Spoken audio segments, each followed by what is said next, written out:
How are you, Lynette? Good, thanks. How are you? Awesome. How are you?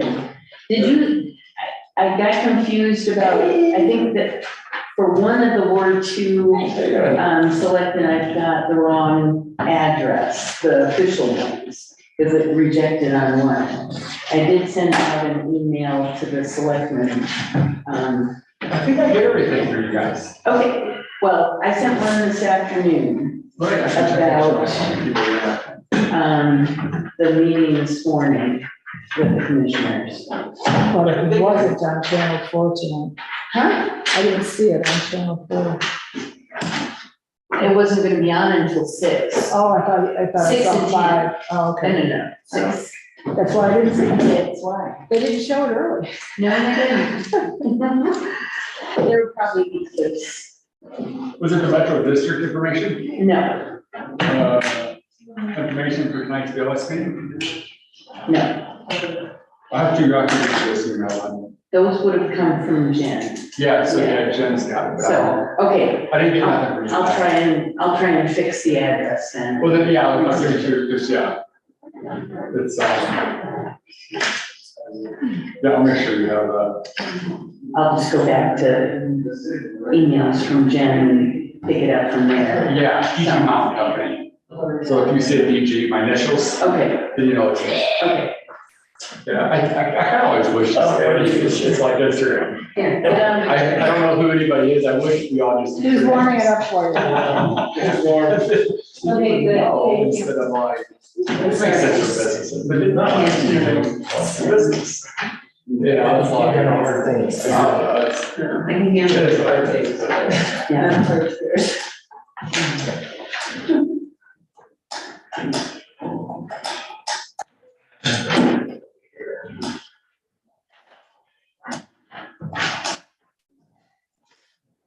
Yeah, I just, I'll give you the letter from Rick. You want that by Friday, correct?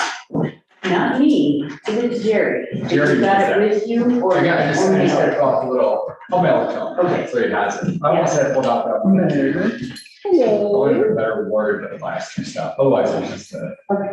but yeah, Yeah, I'll get it. okay. That's all that, yeah, maybe I just, you recapture that. So it's part, that goes in here. Correct. Perfect. Did you get the Envelope, yes. prepaid? Oh, yeah, I put my desk then. Okay. Gotcha, that's it. Yeah, just got it in there. Right. Taxes, I was seeing it.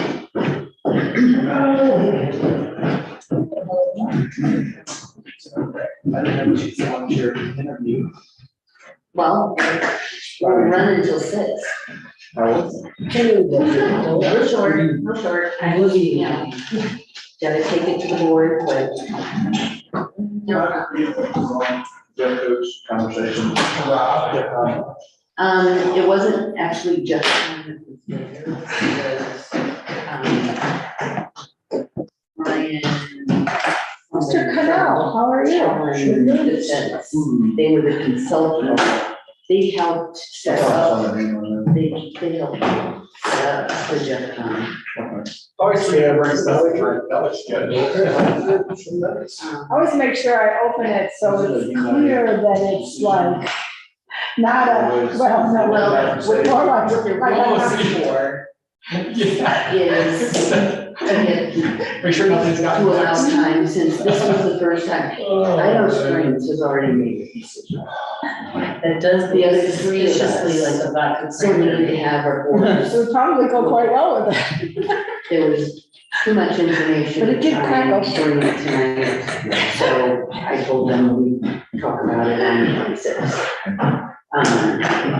And they want the town's day or nay. Before they send the letter. Rich Barrow's not coming in tonight? What's he? Oh, yeah, I rely on him. Hello. He's been involved in these. Mr. Ward 2 selection. How are you? I let him go first. How are you? We had, well, I'll get him out there. Thanks, I'm always reading. I was just curious. We don't get the not one grand. One day. Packet? Did you hear? That you want to create. Yes. Today was. Jen, you gotta take care of it. Where's my picture? Yeah. Was it like? You picked it up already? Oh, okay. Where's my dinner? Yeah. Medium rare. Then go. So we had to get it out yesterday. That's right. Yeah, oh, yeah,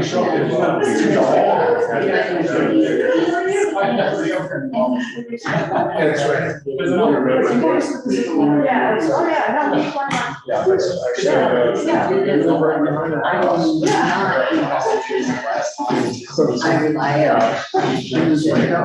That's right. It's a nice day. It's nice when you see them, you know. Jen's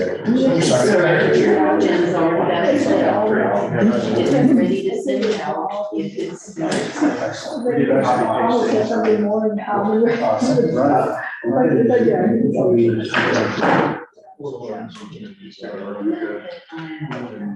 This is. Cars. Yeah. And now it's going into construction.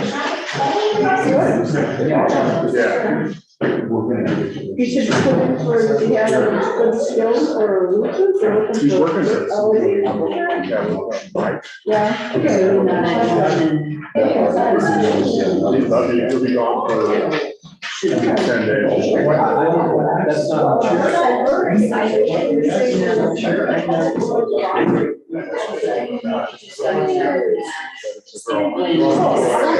No matter what. So that we know. I should know. I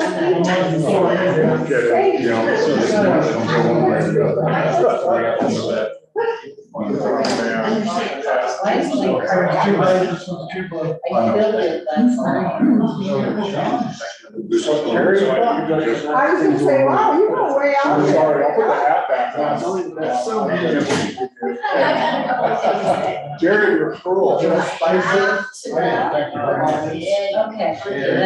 yes. Okay, I'm gonna have to redo it again. Good person. There's better ones. And I wasn't gonna pick that. No, you have principles you can stand on, right? I'm the star. Bandita? Not gonna start.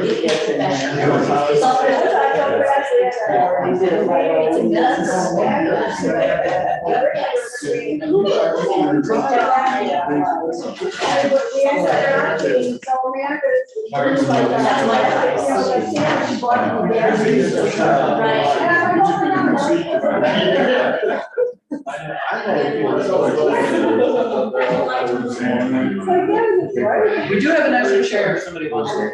Does somebody want it? I was gonna sit next to her. I don't bite. Well, or at least I'm not rabid, okay? Oh, yeah, sorry. Maybe Gaskell's wants it.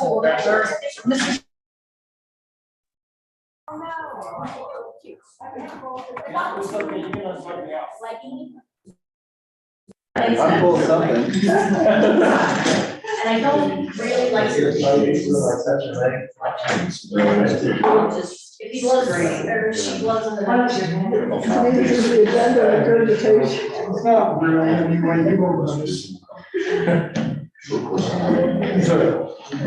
I called you.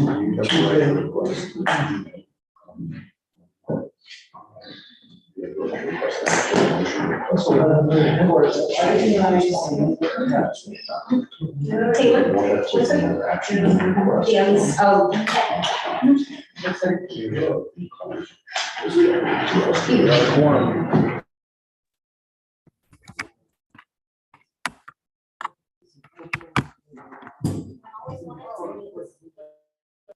I always wanted to do something simple. I have.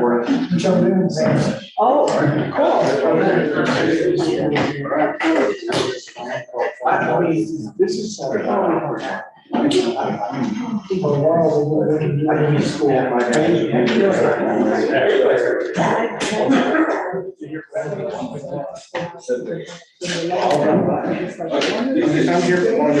You mean stop.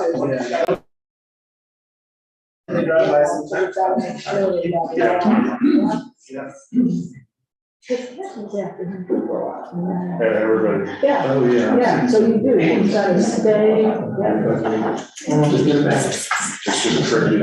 It's No. very. I never tried that. No. Well, hello, Mrs. Claire, how are you? How are you doing? Wow, I haven't seen you guys in a while. Oh, we're just so busy at the house. Okay, we just lost our video. See that? Sure what happened? You could. Is the owl off?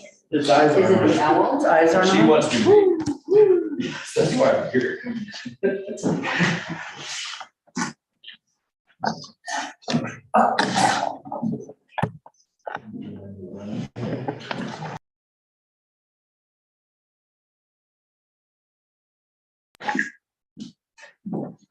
By reservation.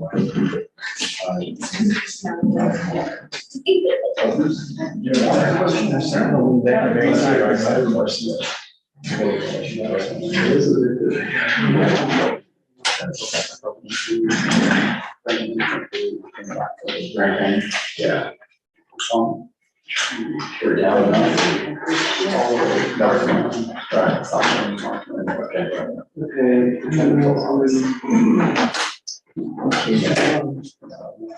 Just make sure your affairs are in order.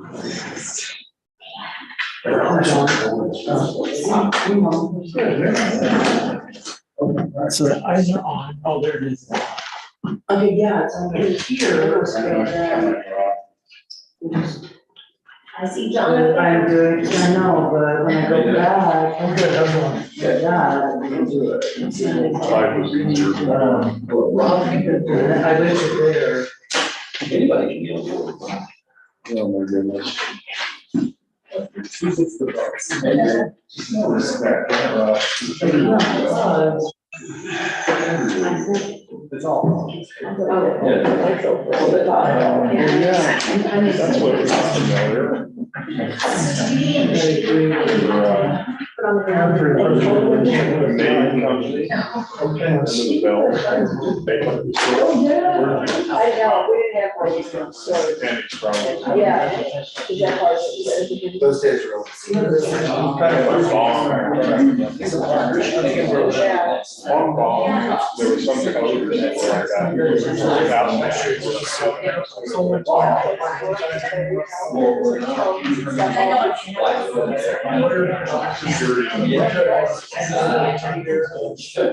Yeah, I know, I used to have. Just leave you alone. Yeah. You don't.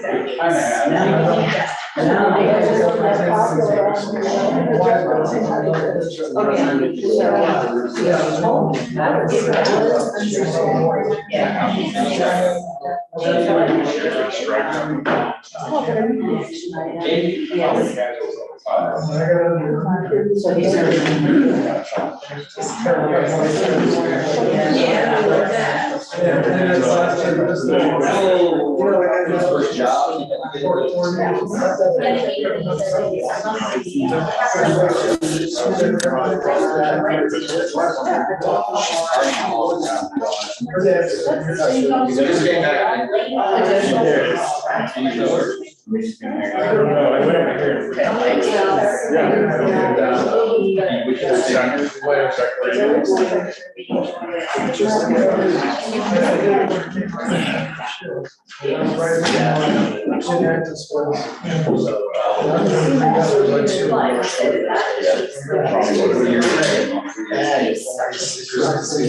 Okay, we got second portion of these all. Hello, everybody.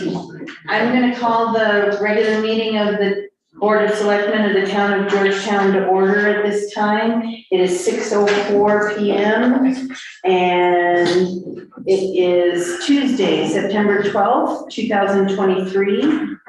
And let's go ahead and start out with the Pledge of Allegiance. I pledge allegiance to the flag of the United States of America and to the republic for which it stands, one nation, under God, indivisible, with liberty and justice for all. Okay, roll call is next. I am Lynette Kelsey, police judge. Rob Connell. Here. Deanne Powell. Here. Thank you. John Jennings. Here. Dwayne Gazinski. Here. Mary Smith. Here. And Rich Barrows. Here. Wonderful, thank you. Next, we will do agenda approval. We have some amendments to add. We are moving the Strauss Park update up to an action item. The question is going to be where in the lineup it lands. Were you planning to leave right after that? No, any place, I can see how long you want. Okay, So any place that fits. okay, Leave it with. okay. Whichever you want. Why don't we go ahead and put it as item number 3? If that's okay with everybody?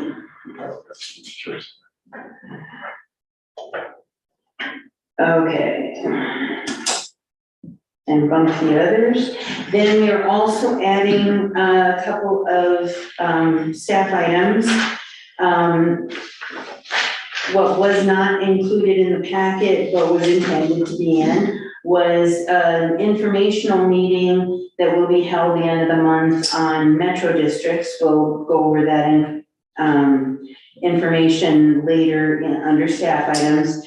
Cindy Neely would also like to do a projects update under staff items.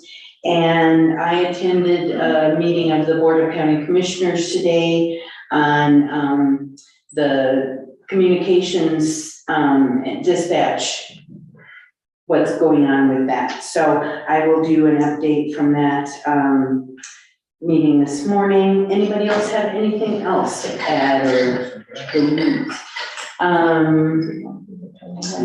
That was under, What's already good? that's the work session Oh, perfect. piece. Excellent. Yeah. So, anybody have anything else? Okay, who would like to make a motion to approve the agenda as amended? I'll make that motion. I'll second. Okay, it's been moved and seconded to approve the agenda as amended. All in favor say aye. Aye. Any opposed? Great.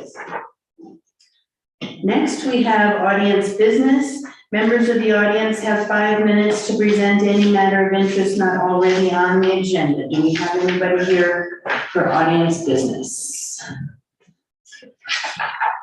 Okay, anybody in the attendees? We do not have any attendees. Okay.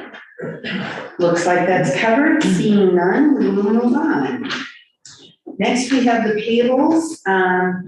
The payables we have in front of us tonight are dated August 18th through September 7th, 2023.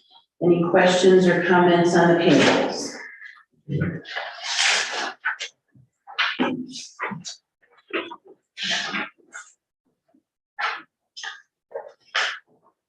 I'll make a motion. Which one's this? I'll make a motion to approve the payables dated 8/18/2023 to 9/7/2023.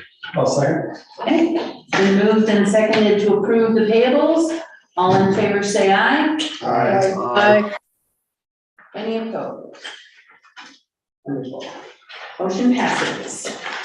Next, we have the minutes of our last meeting, which was on August 22nd, 2023. I have already given a few additions and corrections to Jennifer. Mine were, I'll just start us off, to correct Lois Kruger's, the spelling of Lois Kruger's name, to add Graham Russell to the list of attendees.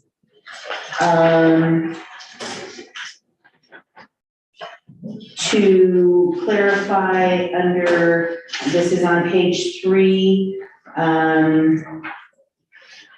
Selectman Smith's comments, sort of towards the top of the page, whether it was actually upstream or not upstream or downstream, what the culvert from I-70. And then under my comments were next, and the permit, I did not mention Clear Creek County as being the one that Mr. Russell might need a permit for the water rights and diversion. And I also asked him if he would be able to provide us with documentation of his water rights, and he answered that he could. Down further on that page, probably in the same line where there were no public comments made, just to clarify that the public testimony was closed at 8:07 p.m.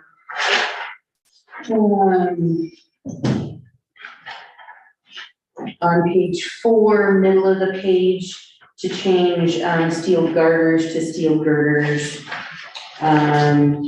Christine Bradley should be listed as the former county archivist. And then on page 5, for executive session, I was making a suggestion that we clarify that Selectman Powell was not able to participate in the executive session after the approval of resolution number 9 earlier in the meeting, and that she rejoined the meeting after the executive session had closed and we came back to the regular meeting. And that was all I had. So, anyone else?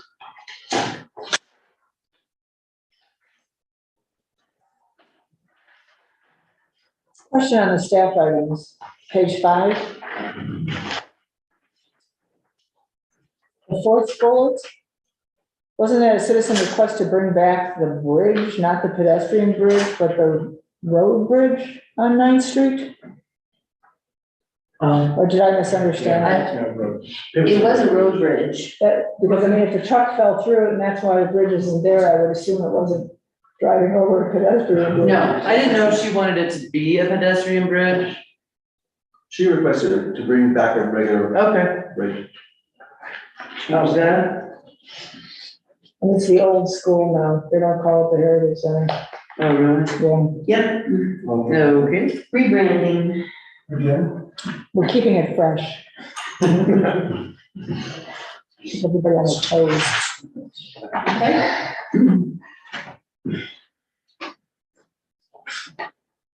Anything else? I'll make a motion to accept the minutes from August 22nd, 2023 as amended and corrected. I'll second it. It's been moved and seconded to approve the minutes from our last meeting, August 22nd, 2023, as amended and corrected. All in favor, say aye. Aye. Any opposed? Motion passed. Okay, we move on to our first action item, which is Dwayne Hydrick, 404 7th Street, a letter requesting leniency on decision regarding rock wall. So this situation, I wrote a letter to Mr. Hydrick stating he had said he was gonna send a letter to me, but he did not send a letter. And that, time's up. You have to move your wall. It was denied in the request to go before the board for an encroachment license. The final answer was the wall needs to be removed off of the town right of way. So that was now the second letter.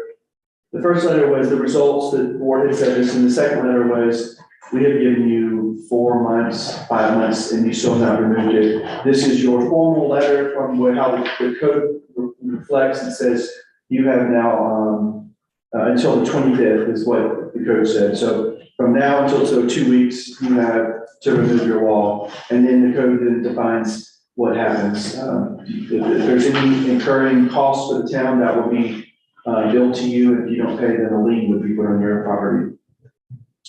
He came over immediately and we talked about it.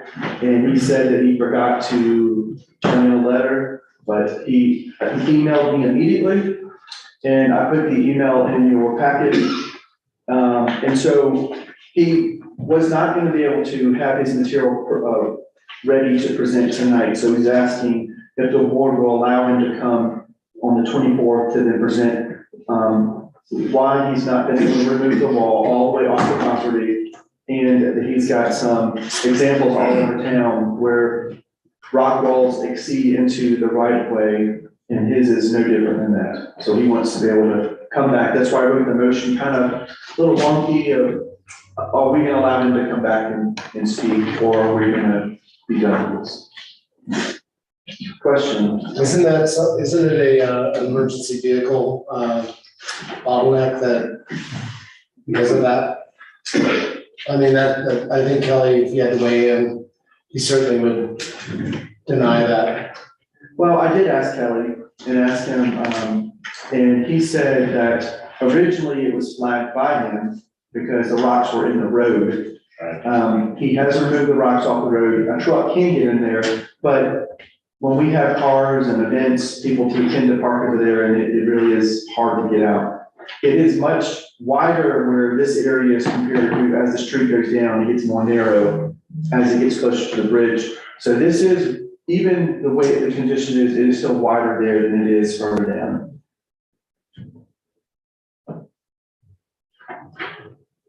I think him bringing back separate violations or violations on other properties is separate from his issue. We dealt with his issue. Our code made indication, I don't have the wording in front of me, that there's usually not reason to, make an exception in this case. And so if we end up opening up investigations on other, infringements on the right of way, so be it, but that doesn't change the fact that his is in violation. We ruled, and we should be done with it. I agree. It's tough too, because he can take pictures of other walls. Was a survey done? Does he know absolutely 100% that they're in violation? And I agree with Mary. It's just because somebody else does it and it's wrong, doesn't mean we get to do it, or we'd be arguing with John all the time every time we got pulled over for the speed limit. How many times did you get pulled over? Don't answer that question, Jack. Never get up to speed. Yeah. So that's a good point. There was a similar situation in Brush that was like this. And you have potential violations until you go and do the research to find out is it a real violation or not. And the way that the board directed me, is why I wanted to bring it to you to see if you also agree, is they did not want me to go around looking for all these past violations. However, make sure that we stop any new violation until we have to revoke something in order to bring it back so that we need that. We're not going to go immediately revoke property if we don't need. However, the challenge was to stop any new non-conformities. And that was kind of where we ended. So in this case, this is a new one. And so there's no reason to go back and try to flag everyone until we need to. But however, we don't necessarily need to let this go to.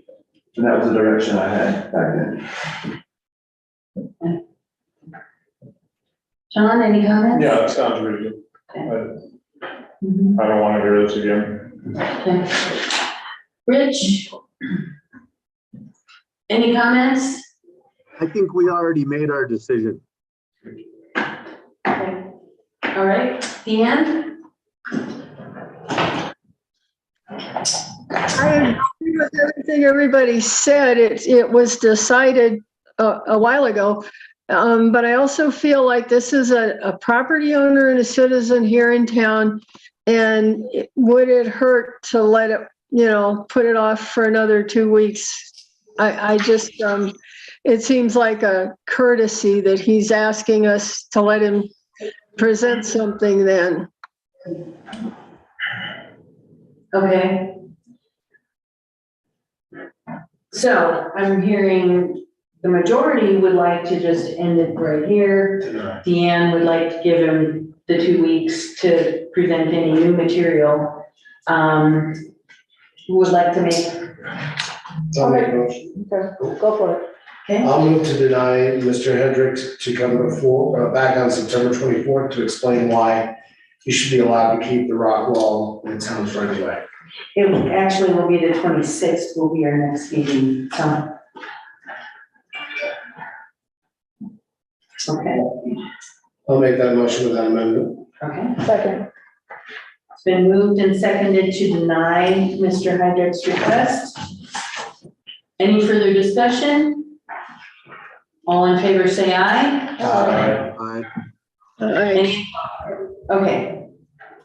So that, Okay, that means we're gonna stick to the letter that I put, the yes, okay, thank you.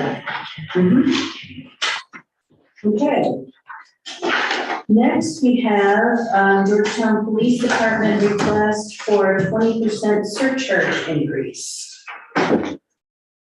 Yes, that would be me. Good evening, Marshall Williams, Georgetown Police Department. I think the action item I wrote in the letter, wrote out, explains it pretty clearly. The fine schedule that we have in place has not been updated, even though we're having difficulty finding it in the records, since 2003.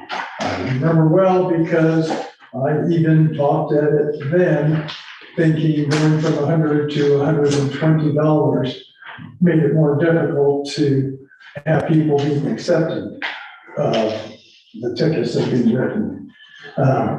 In the meantime, I had a lot of time and practice and everything else and interaction, and my own tickets might have come once in a while. And I find that our current fine schedule was really low. I mentioned it to this town manager. He directed us to look into it a little bit further. I mentioned it to our municipal judges. They came up, they felt the same way. I mentioned it to our town prosecutor. Did a bit of an informal survey of what the county is charging, what Idaho Springs is, which I can't even begin to decipher without a slide rule and some other equipment, because they have a whole formula on how they decide, which just wouldn't work for us and takes a lot of energy and everything else. Also Empires, also relevant other amount of communities. And we're definitely on the lower end. The only thing different would be the state CRS fine schedule, which is all over the board. So I chose, and the judge agreed, that price per point and every ticket of this certain amount of points has this certain amount of a fine. We also, even though we did totally agree on what that amount should be based on, it's more the judge's calls as far as their operation of municipal courts. However, our prosecutor and the judges said it's up to the town to determine their surcharges. Our surcharges previously were based on 15% or less of the fine. Again, there's some all over the table on what is right or what applies. One fine for a $30 ticket basically is a 10 to 15% surcharge. And I looked at comparatively again. We are definitely at the low end. It was considered even to go to 25% of a surcharge, 25% of what the fine is. I thought 20% was more palatable to everybody. I thought it was equitable. It's lower than most of the communities around us, not counting a particular one on the east end of the county, which again, we need to select for. So the judges signed off. We posted his original posting of the fine schedule, which he gets to set 2 weeks ago, 3 weeks ago. However, when I pointed out that that reduces a lot of our fines, he did adjust that and said for him to change that to the 20% is going to take him less than 20 seconds. As soon as we call him this week and tell him, yes, it's been approved to upgrade our fines and surcharges. If there's any questions on some of this, like I said, the agenda action item I completed should explain most of it, at least for this area that we're talking about. Any questions for Marshall Williams? Do you suggest potentially setting a minimum? Just so that on some of these smaller point ones, the surcharge, I mean, so that we're not talking, do the math now, $6, like a 0-point ticket, if it's $30 plus surcharge, if you're charging 20%, okay, I don't like math, maybe I'm doing it wrong, that's like $6, right? That's why I picked 20%, because the math was easier than 25%. Well, I know, but it's such a minimal amount is my point, so would you, at least for some of the lower ones, would you want at least a flat surcharge so that it's just makes it worth the while, the reason why we're charging the surcharge? I would explain that most of our 0% fines or 0% summonses are parking tickets. And the fines we're probably going to lose if you pay the parking ticket early. Currently, the fine for a parking ticket is $40 plus a $6 surcharge. If one pays the ticket within 20 days, it reduces it from $40 to $25 with the same surcharge.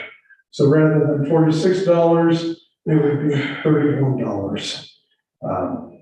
Parking tickets really are a small part of what we all do.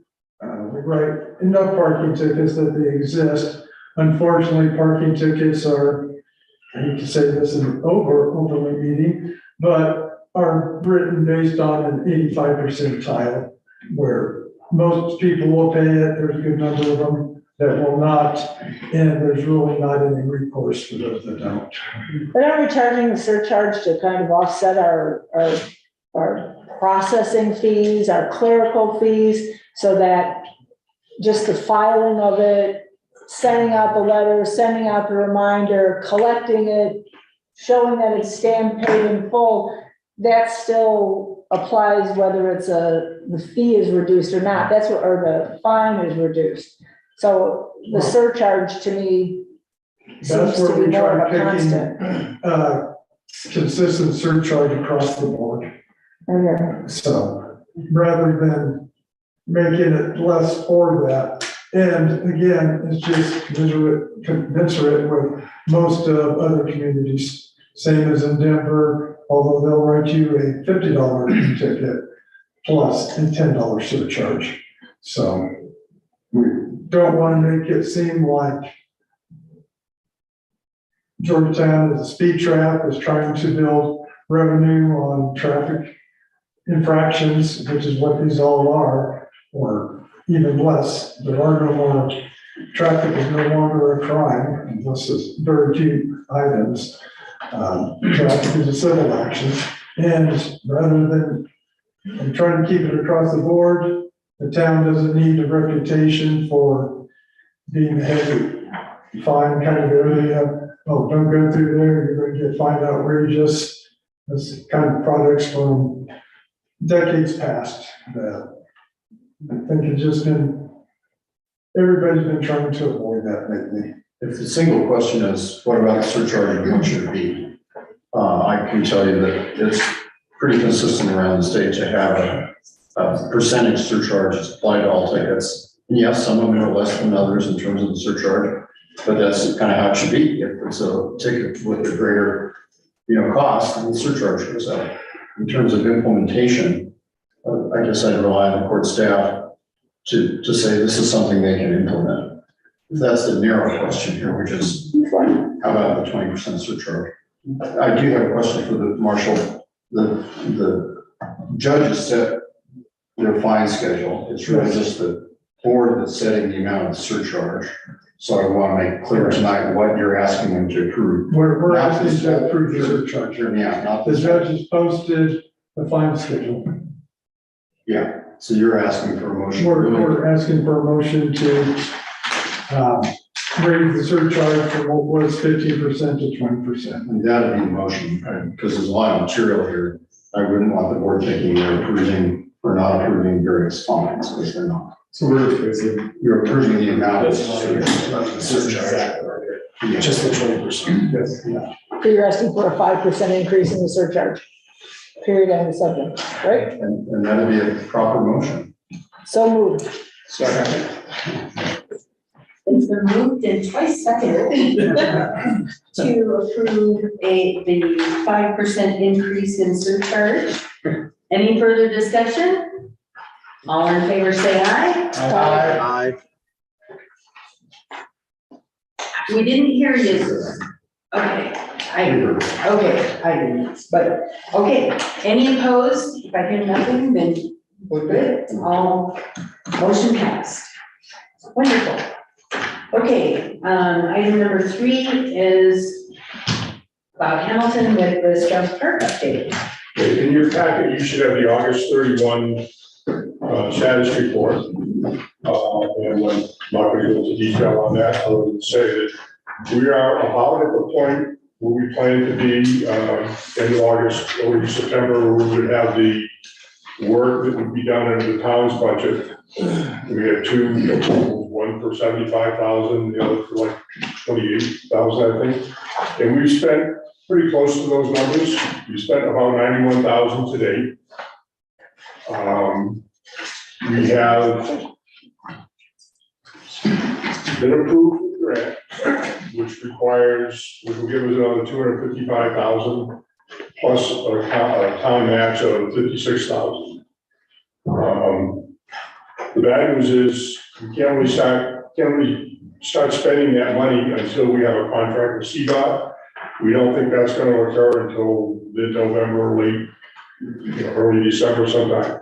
So realistically, the items coming out of that part of the project or out of the grant money, we're going to probably put off until next year. But the grant's good for a year from when we sign, so you should be good. The question comes with, we have 104,000.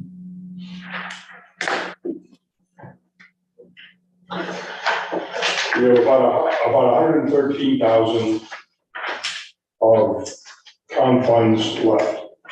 And that includes a carryover from last year of like 21 or 22,000. Some of that we used to pay for the gutters that went on there earlier this year.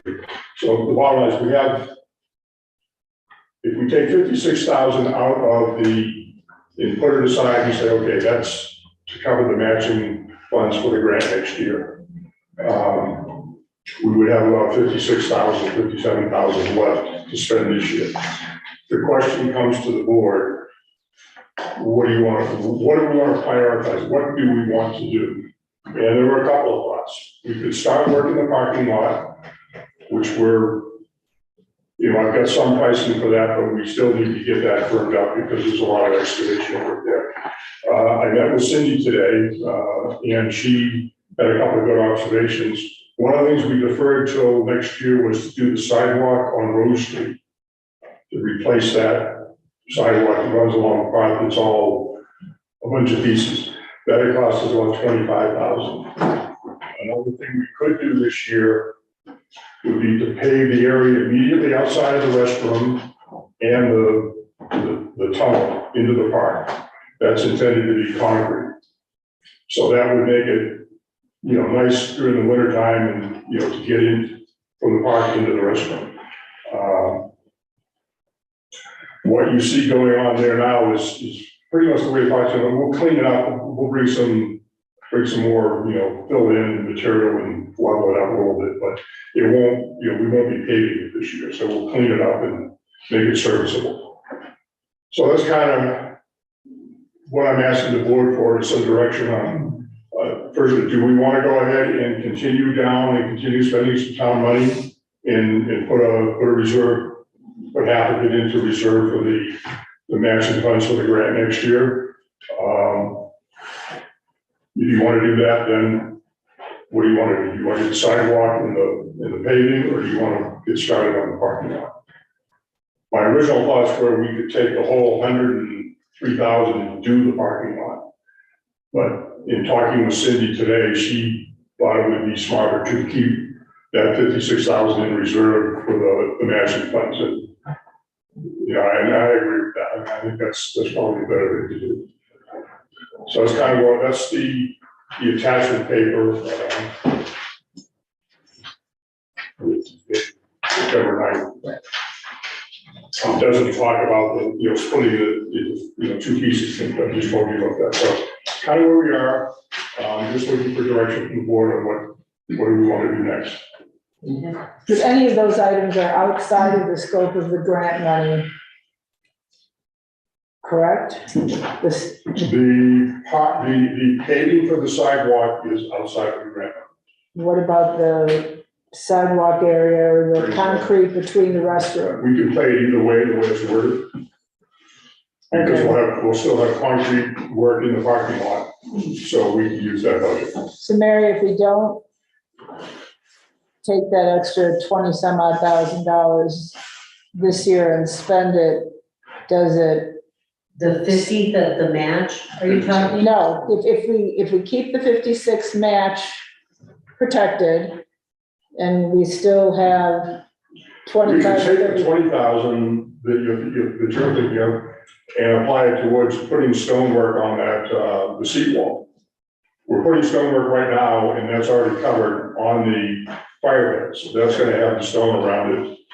But is that included in the original grant application? I don't want, No, I no. personally don't want to take anything that was included in the grant that we're getting $250-some-odd thousand for and pay for that.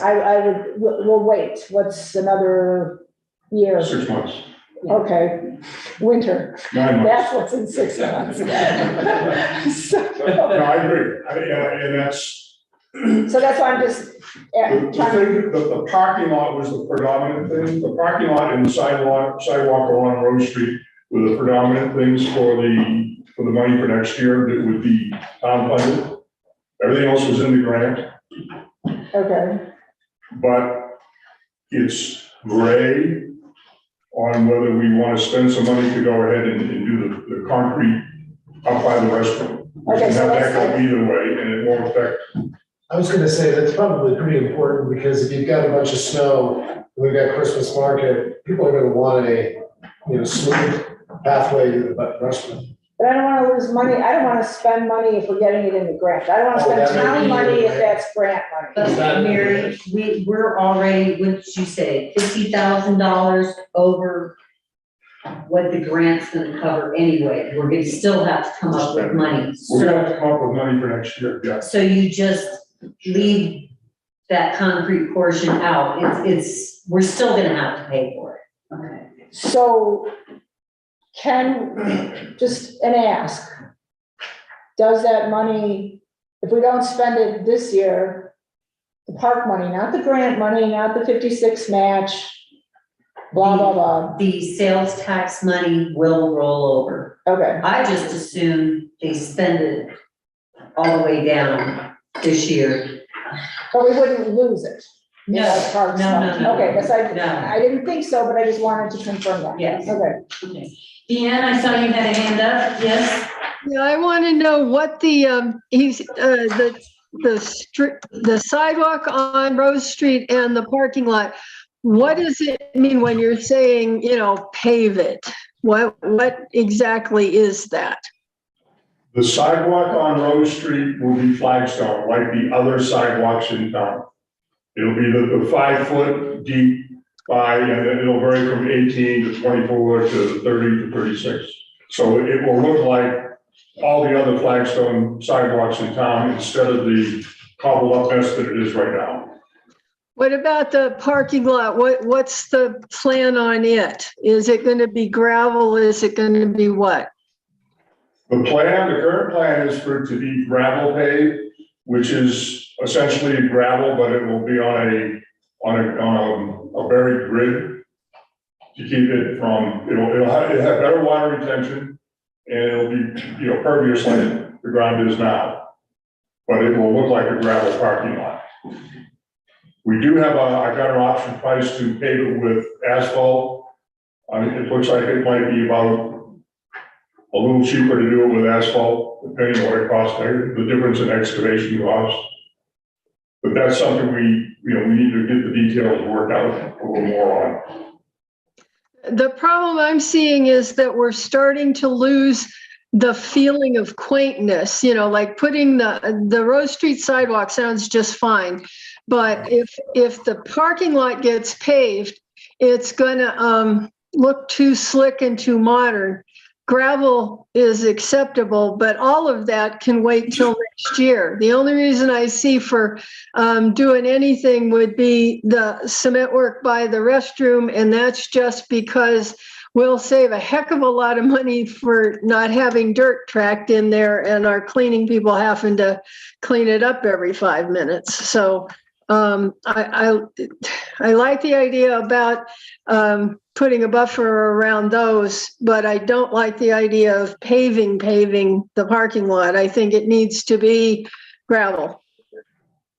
Well, that is the plan. The gravel pave it looks like a gravel parking lot.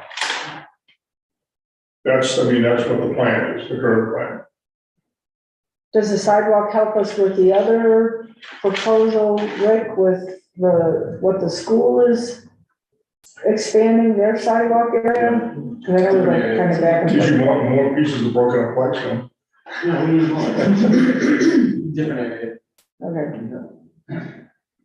What about you talking the seat wall? How much would that cost if we were to finish that? I'll have to figure that out. I'm thinking probably like 10,000 maybe, under 10,000 to do the seawall. It seems like that would be a more immediate use and need, just getting ready for tree lighting, Christmas market.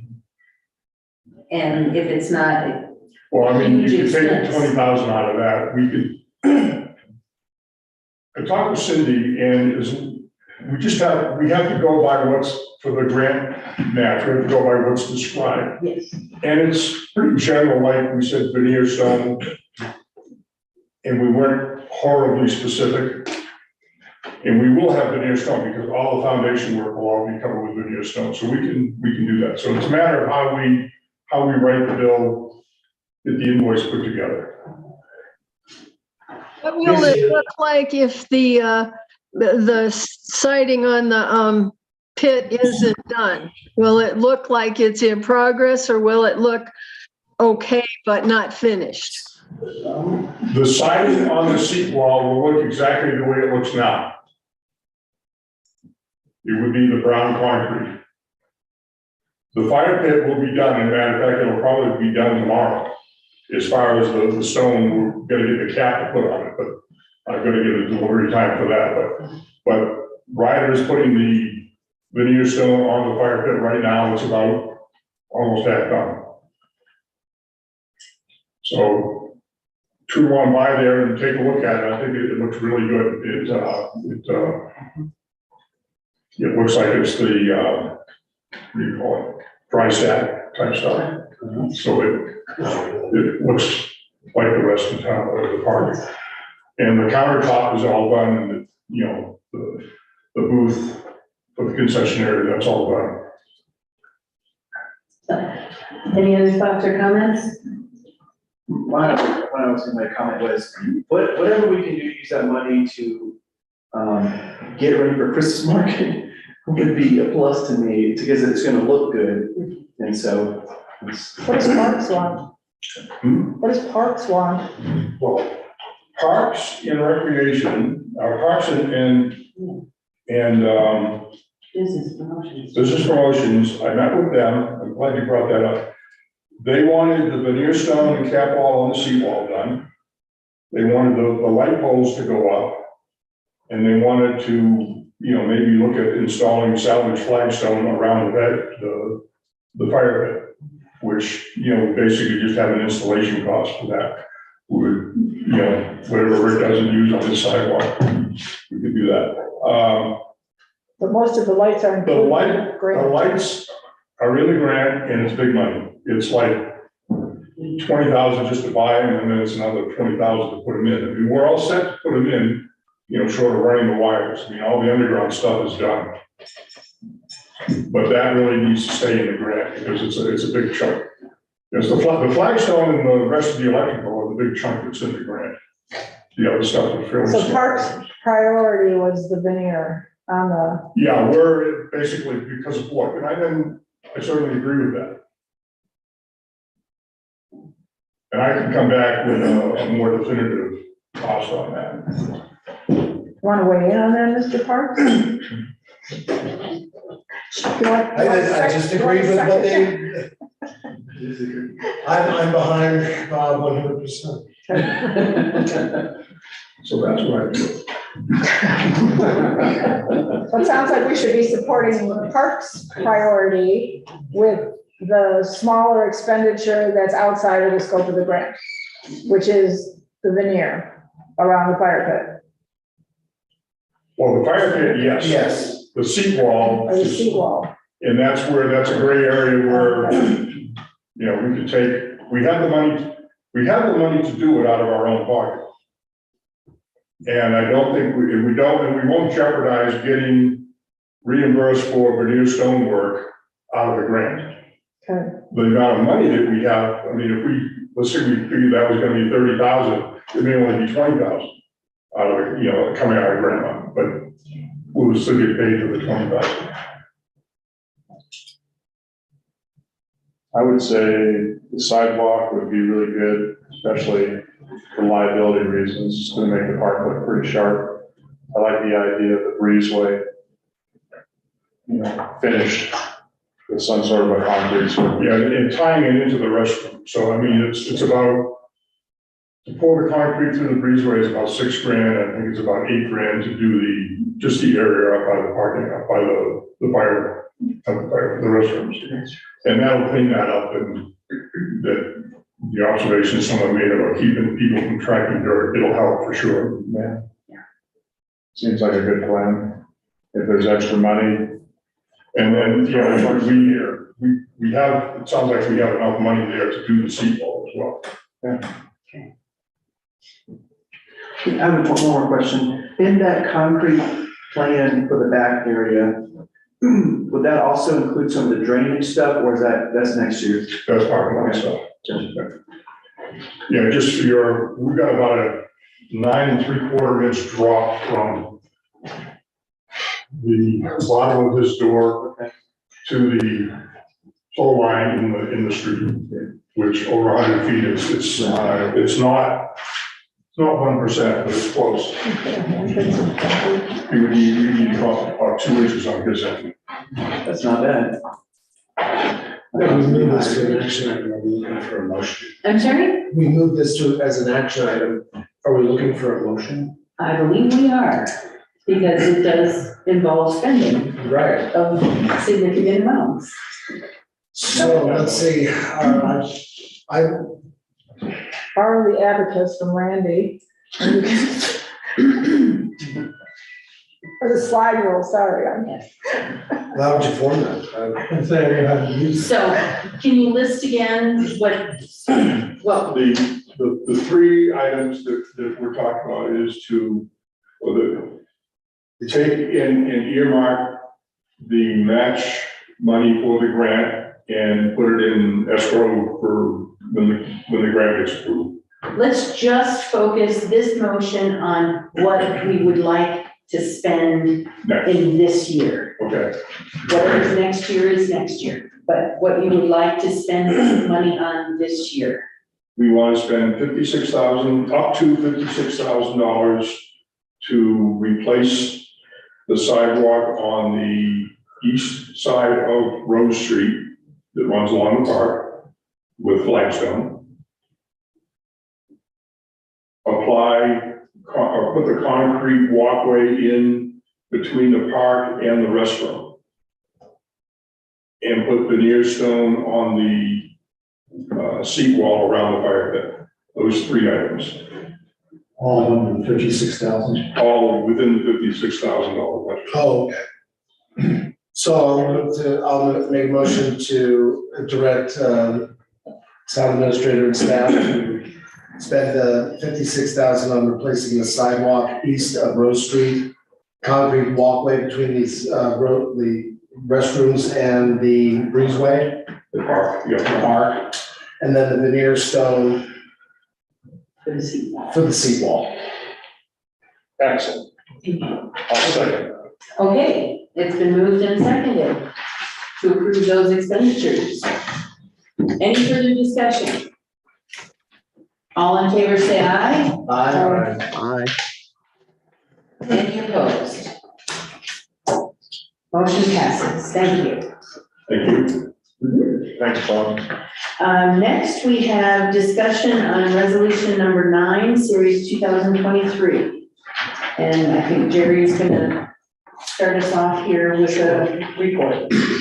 Pardon, sure. I can. You adopted this resolution at your last meeting. And it's a resolution that's similar to what a number of other communities across the state have done in various ways. Elected city councils, boards of trustees have the right to set their procedures for their needs. Some procedures in some cities run to many pages, and some are more informal. You can see yours are more informal, other than this particular topic here. What I think would be helpful is for me to identify 2 things that I think the board should talk about tonight and take a motion on. There's sort of a smaller one and a larger one. So the smaller one is the rule presently in the resolution you adopted last time that prohibits participation in executive sessions remotely. And I had the opportunity to speak with the city attorney from Thornton. Thornton has that particular rule, and I asked her kind of what their experience has been and what kind of was the genesis of that rule. And she told me that honestly, the genesis for that rule was a concern about security of, because executive sessions, by their nature, you can only have the people in the executive session that you'll let in. Usually it's the elected officials, staff, and occasionally an invited person, and that will happen tonight, that executive session is later tonight. And you can't allow other people, that's the whole point of an executive session. And with remote attendance, you have less control over the room. And that was their concern. She did say that there have been occasions where they've just asked for an affirmation from the people joining remotely, that there's nobody else in the room, that no one else will be in the room during the progress of the executive session. I'm going to recommend that the board, at least for now, before we take a formal change to the resolution, waive that requirement, because I believe that it does raise the problem of a board member being able to vote on the resolution or the motion to go into executive session, not being in the session, and then being in the position, being less informed than other members when something comes out into the public meeting after the executive session to vote on. Because if the rule is going to be you can participate in the public session, then you got to be able to be informed and vote. That's upon reflection, upon the conversation I've had with the city attorney in the city that actually has this rule. The concern really was security, and I think that's a fair concern to have. And I think that if we revise this rule, revise it to allow executive remote participation in executive sessions, but with an affirmation that the location the people participating remotely from is secure, and it's only them that are there. And I think we've all seen that in any number of meetings we've been in. You see people walking by in the background, and that does concern me. If it's a public meeting, sure, that doesn't concern me, but I think we just need to be diligent about that. I'll have a recommended motion in a minute, but I'll let you think about that while I describe to you the other topic.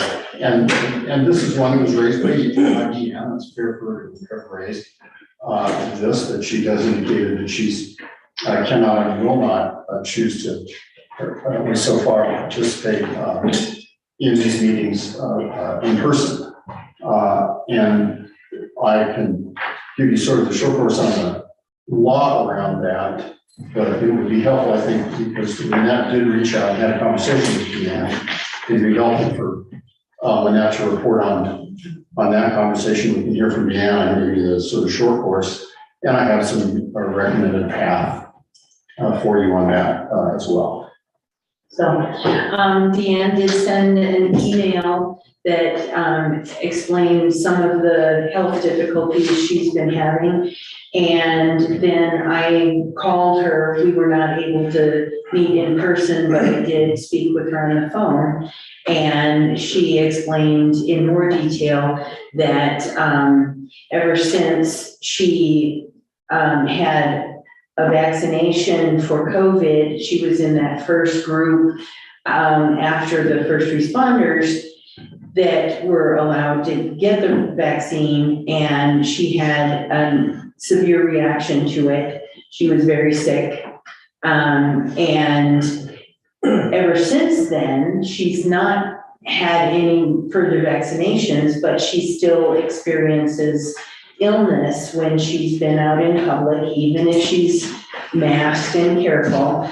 In about 4 out of 5 instances when she goes out in public. Correct me if I've got that wrong, Deanne, but that's what I recall our conversation to be. And so for that reason, because we've got public attending and it's, we can open windows and doors, but we're coming upon a colder season. It's not going to be feasible to have winter breezes blowing through, and she's concerned that if she sits in a room with this many people, she will have the same kind of reaction 4 out of 5 times. So she is asking for accommodation in our interpretation. Is that correct, Deanne?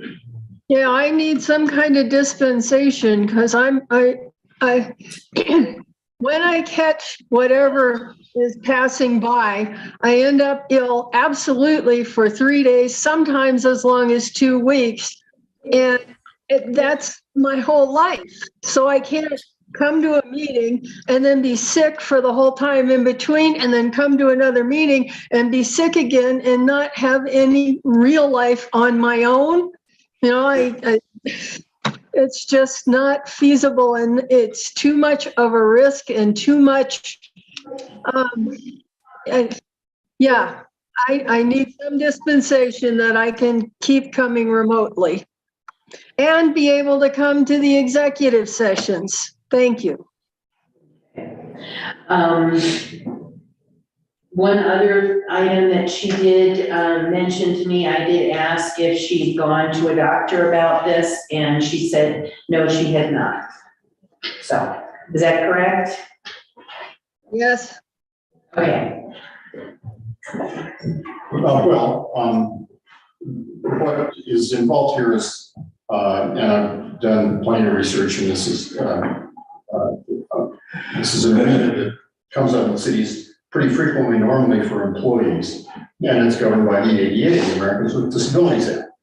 And the ADA says, without giving you too much of a short course, but the short course you need, the ADA says that a person with a disability that interferes with a major life activity, if that is true for that person, the government must make, upon their request, a reasonable accommodation to allow them to participate in government programs. Now, this comes up in all sorts of contexts. Occasionally you'll see group homes saying, because our residents are disabled, recovering addicts or alcoholics, they need to have a accommodation from the usual rule of, group homes in a residential zone district, for example. They don't have that right in a commercial zone district. The ADA doesn't grant you that right in a commercial zone district.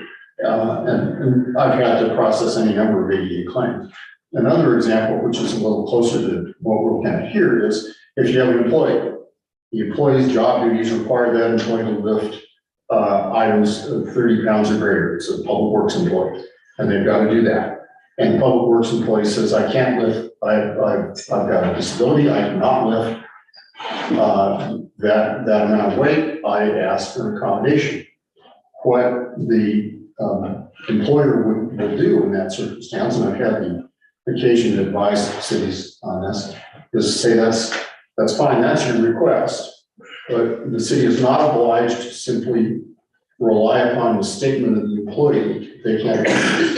The cities are permitted to ask the employee, we need a doctor's analysis, doctor's note, doctor's letter, medical professional's letter, telling us what disability you have, and also opining as to what a reasonable accommodation is. How much can you lift? But the gatekeeper issue is, do you have a disability?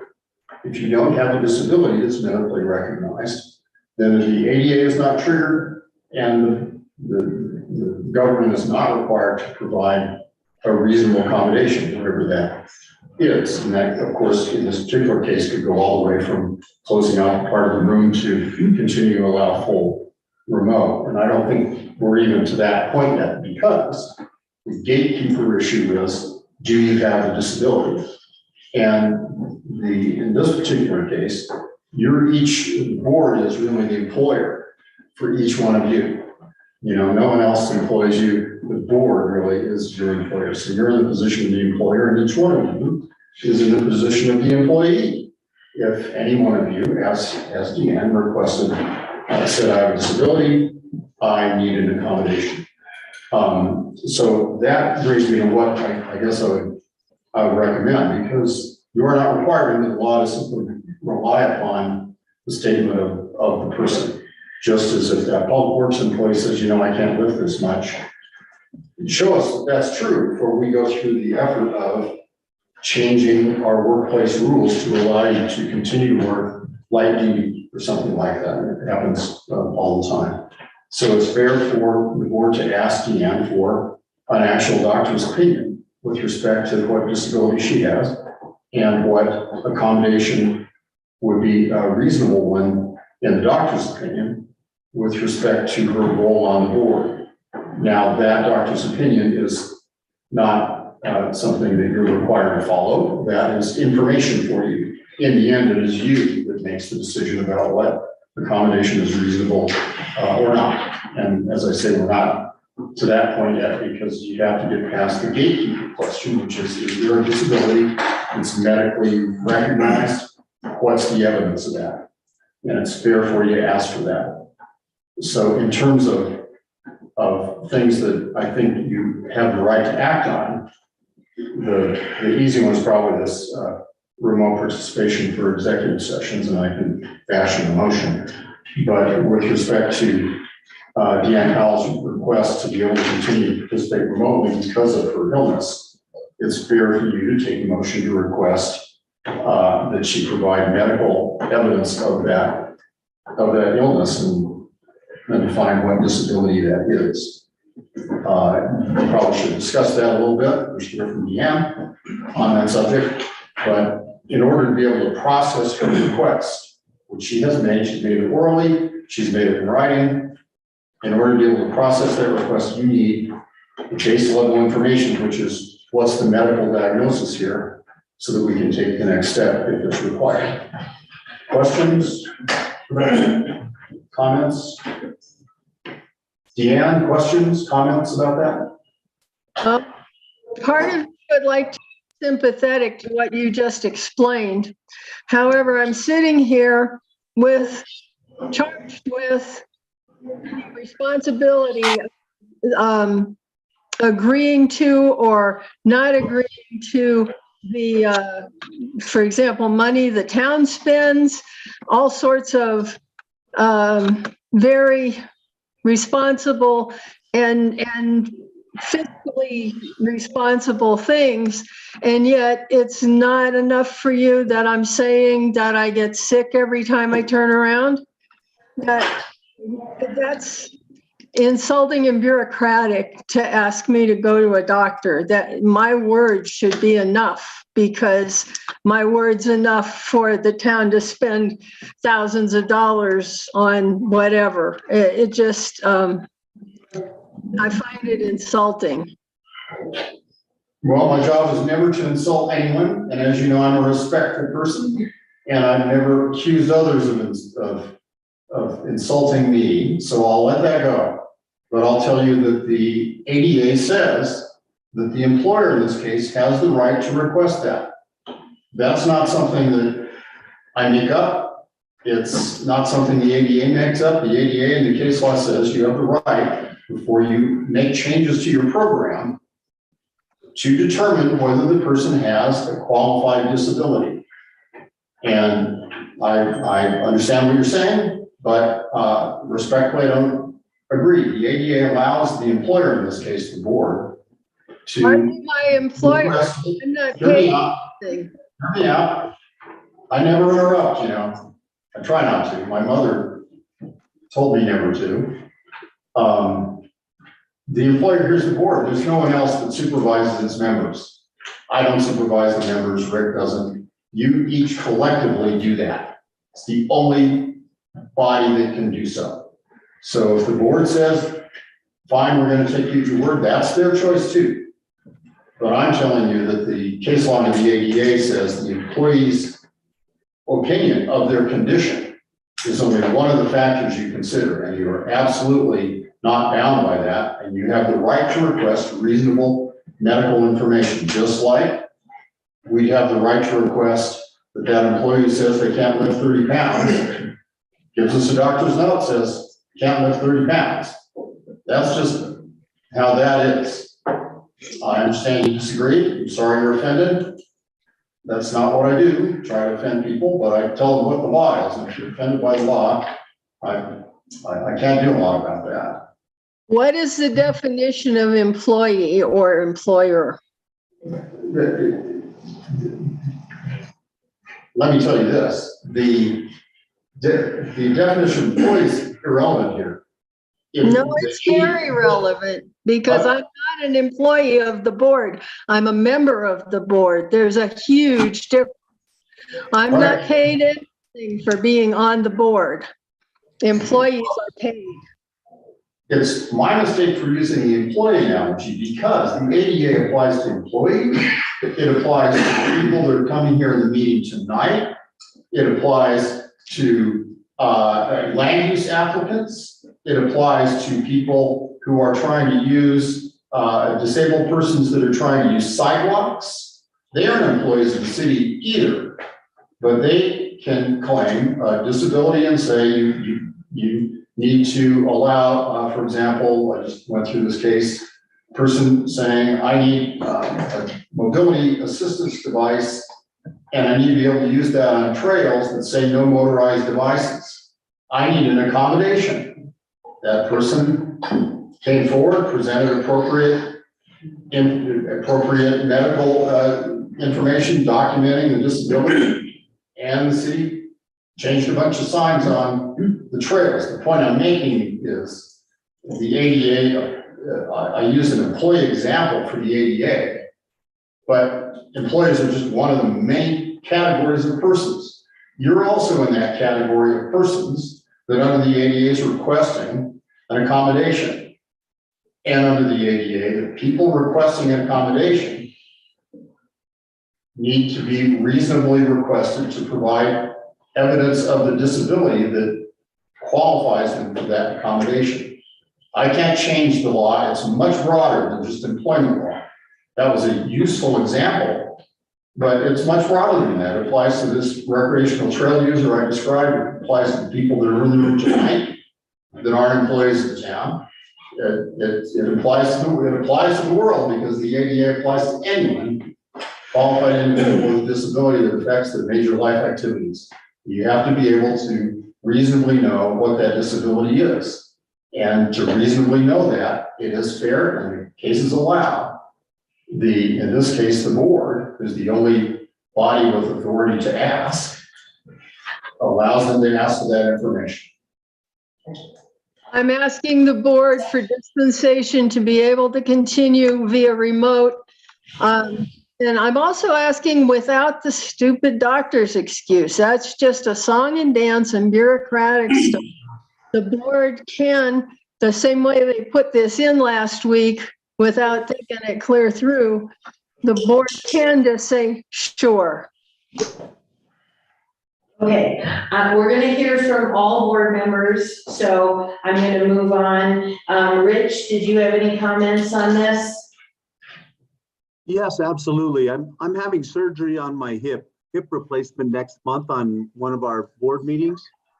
And I had to talk to Rick because I'm gonna miss another board meeting or I may be out of it.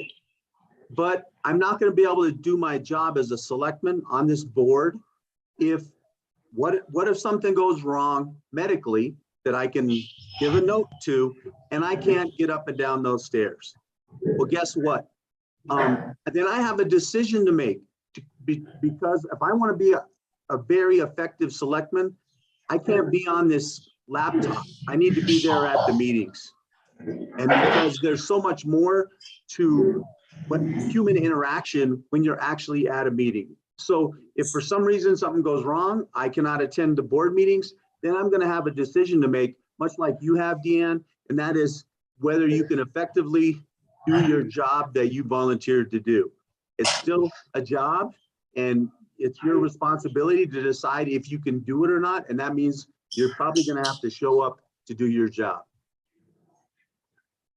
Okay. All right, Rob, we'll go to you.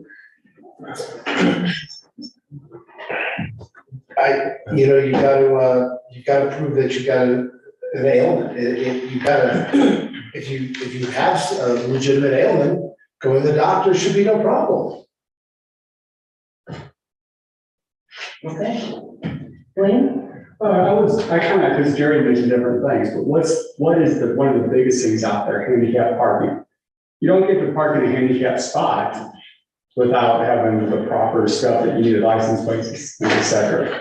So I mean, like, when you said that you shouldn't have to have a doctor's note, you kind of should. I mean, it falls under all categories and everything with kids and all that stuff.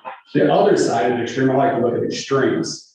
What if we have all these people, but we all decide just to show up on Zoom?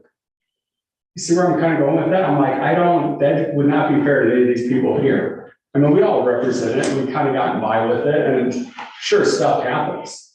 But what if it was still like that? That would 100% not be fair to the public if we just decide not to show up here for any number of reasons.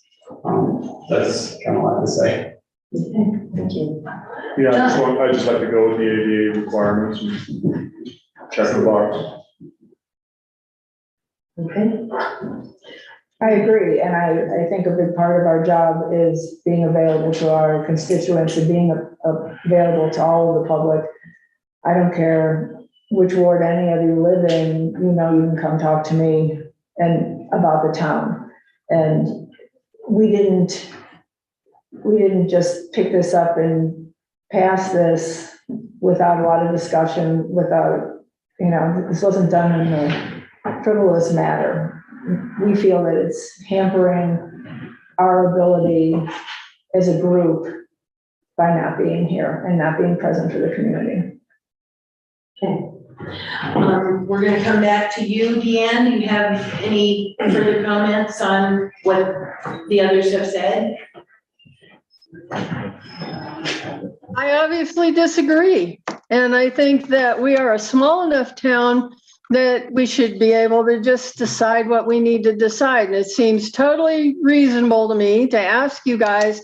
I disagreed that you passed this last week, but you did anyway, and majority rules. And I'm asking you for dispensation to be on Zoom. If you don't give me that dispensation, you're forcing me out. I felt really forced out last week when I wasn't allowed to go to the executive session meeting, despite the fact that you had decided this was going to be part of the town code. It seemed to me that somebody who had arrived in good faith to do their job for all three of the sessions that we had last meeting time, it was just really unfair to cut me out of them. And so feel like I should be grandfathered in, but that probably doesn't matter. I'm looking for dispensation to be able to come remotely. Your sound went kind of out on the last part. Could you just repeat what you just said? I said I'm asking for dispensation to be able to come remotely. Okay, thank you. I'm going to go around the board again. Rich, do you have any further comments to make? No. Okay. Rob? I agree with Mary, Rich, and Okay. John. The other ball I guy. have a question for you. Okay. Dan, I got a question for you. Why, I mean, you clearly have passion to want to be on this board, and you make it like we don't give you a choice. Why don't you want to see a doctor to help both sides of this? Because just one person shouldn't. Let Dwayne finish first, please. Yes, sorry, but just, I mean, I'm a compassionate person. I look more past this. I mean, we want you to be on the board. We would love for you to be here. So why not just go to the doctor and figure it out? I mean, if I'm sick, I'm going to the doctor and I want to know why, especially if it keeps me from doing something that I clearly love like you do. So, Dan, do you have a response for that? I don't have a regular doctor. I don't have a family doctor. It will involve getting a lot of research in and finding somebody, and tends to be a thing where you have to find 2 or 3 before you find somebody that's in sync with you. And I don't have one. Okay. John? Yeah. Okay, Mary? Anything further? Okay. So, In terms of action, I told you I would suggest, motions you have. On the smaller matter, and that's the executive session participation, understanding your regular rules, and your rule already does allow up to 4 remote sessions in a calendar year. That really starts tonight. So on the smaller matter, I would recommend a proper motion would be to waive the rule prohibiting remote participation for executive sessions until further review. So second. okay. It's been moved and seconded. Does everybody understand the motion? I have a comment to make on that. Okay.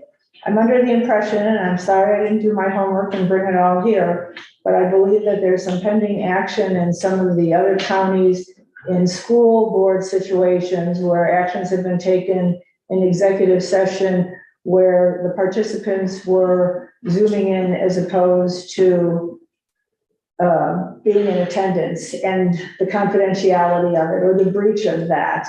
And again, I apologize for not being more prepared if this is coming down this way. I think when we discussed this with reference to the executive session, it just made good common sense. And I would rather make sure that we are not changing it to change it back. The executive session sometimes is perhaps even more important than some of the conversations that happen at the board meeting. And I feel strongly, and I want to make sure we are legally doing the right thing before we change that. Let me respond to that. Okay. And it'd be great if I could tell me about, you leave me on the spot. Sorry, There's some lawsuit out there, and I don't carry the ball around my head. I really don't. But what often is the case for executive session litigation is that actions were taken inappropriately in executive session. And that's what gets you in trouble, not having an executive session and coming out of that session to take the action. Most of the litigation around improper use of executive sessions is, doggone it, they voted, they effectively made the decision in executive session. Sometimes they just made it. It's a school board a long time ago, but they apparently, that's a theme for them. No offense to any school board members present, but that's the issue. And as the board well knows, I'm very careful to make sure you don't take any actions or vote in executive session for that very reason. It may be that that's the case you're thinking of, but again, I think it had more to do with the fact that it was on Zoom as opposed to the action that was taken. So just because of that, technology link, I am reluctant, and I can vote my conscience when it comes down to it, but I just wanted to throw that out there, and I do. I apologize for not coming armed and dangerous with the preparation and the, situation of where it occurred, but it made good sense to me, and I think to most of this board when we discussed the parameters of an executive session and why we were choosing to include that in this resolution. And so I'll vote my conscience. Well, I think that as I understood it, you're just doing a little further research on the legal aspects. And I'm happy to do that, and that's why the motion I suggested was until further review. It may be that I'm happy to follow up, and give me any information, happy to follow up. I have not heard on attorney's listserv, which I do watch every day, that Zoom participation in executive sessions is somehow per se illegal or by itself raises some kind of problem. I've not heard that. If that's true, I'm happy to follow up. The suggestion I have for the motion is you waive that rule until further review. And that was the motion that was made and seconded. So, motion on the table. Any further discussion? Who made the motion, please? Rob. Thank you. Okay, we'll call a vote. All in favor, say aye. Aye. So, Rob, Dwayne, and John? Did Rich vote? I didn't see Rich vote. We didn't hear you, Rich. No, not yet. So, any opposed? Opposed? Opposed. Opposed. Okay. Wow. Your first time ever. It's a landmark case. So I realize that it's amusing. I find just because it hasn't happened in 4 years plus. So The police I judge will- breaks ties by yes, charter yes, in case, yes. because she's trying to hardly ever comes up. yes. But she never votes unless there's a tie. And When there's a we tie, have she's time now. required to vote. I think, because of the way the motion was phrased, I think I am in favor of approving this motion, so my vote is an aye vote. So it Okay, passes 4-3. that motion passes. The only other motion I have, and then you can move on with more fun things, is on the main subject, which is whether to require Selectmen Powell to provide medical evidence of claim disability. And a proper motion would be to move to request that Selectmen Powell provide medical evidence of her claim disability for future review. So, second. Okay, it's been moved and seconded. Does everybody understand the motion? Any further? Pardon? Please restate and state who did the motion and who seconded. Okay, It was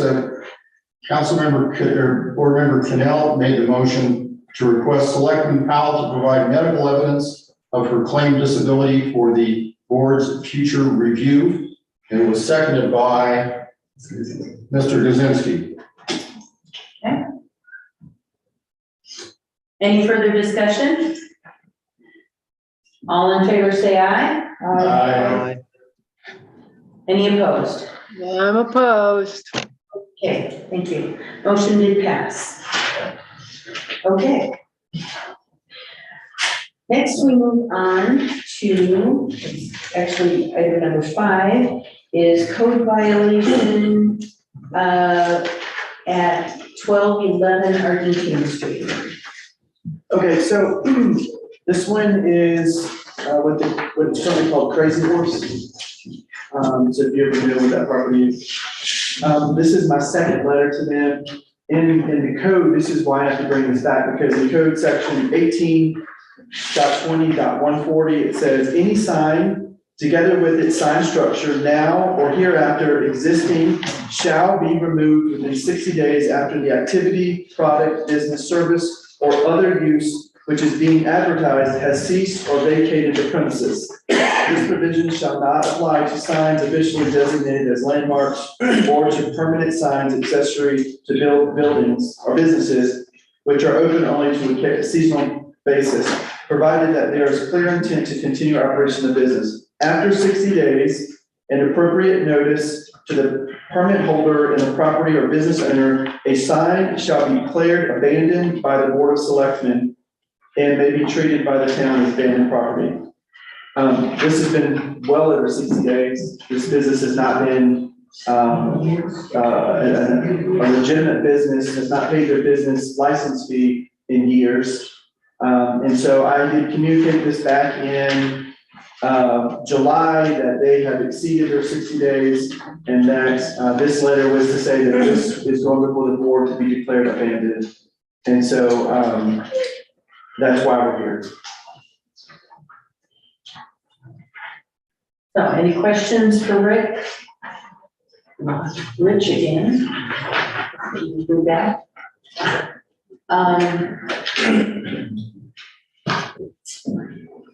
If there are no questions, would somebody like to make a motion? Do you have a suggestion? Yeah, I just. I don't see this down as a thing on the agenda. It's listed on your agenda as number 4. It got bumped to number. Page. Go ahead. Never mind. Okay. So I guess to further the conversation, it has to be declared abandoned by the selectmen. We've never done that before. And so I think just following code to the letter, I think that's the appropriate decision, is to officially declare that this the signage has been abandoned. Then the code goes on to say, further on in section 18.52.020, it's lengthy, so I apologize, but I think it's appropriate to read so that you understand what the next phase of this situation is, because we'll have to be taking action. If the building official or inspector finds that and I believe I guess need clarity for Gary, since we don't have a building official, I'm the town administrator, does that fall under my? You're as close as we've got. You wear many hats. This is just one. That's why I clarified that. If me finds that any sign are in violation of the provisions of this title, he or she shall give written notice to the owner or person entitled to the possession of the sign or the owner of the property where the sign is located. If such person fails to alter or remove the sign as to comply with this title within 30 days after receipt of such notice or within such a time period as is specified in this notice, the building inspector official or town administrator shall cause such a sign to be altered or removed at the expense of the property owner or person entitled to the possession of the property or sign, and shall, upon the determination of such expense, certify the same to the town clerk.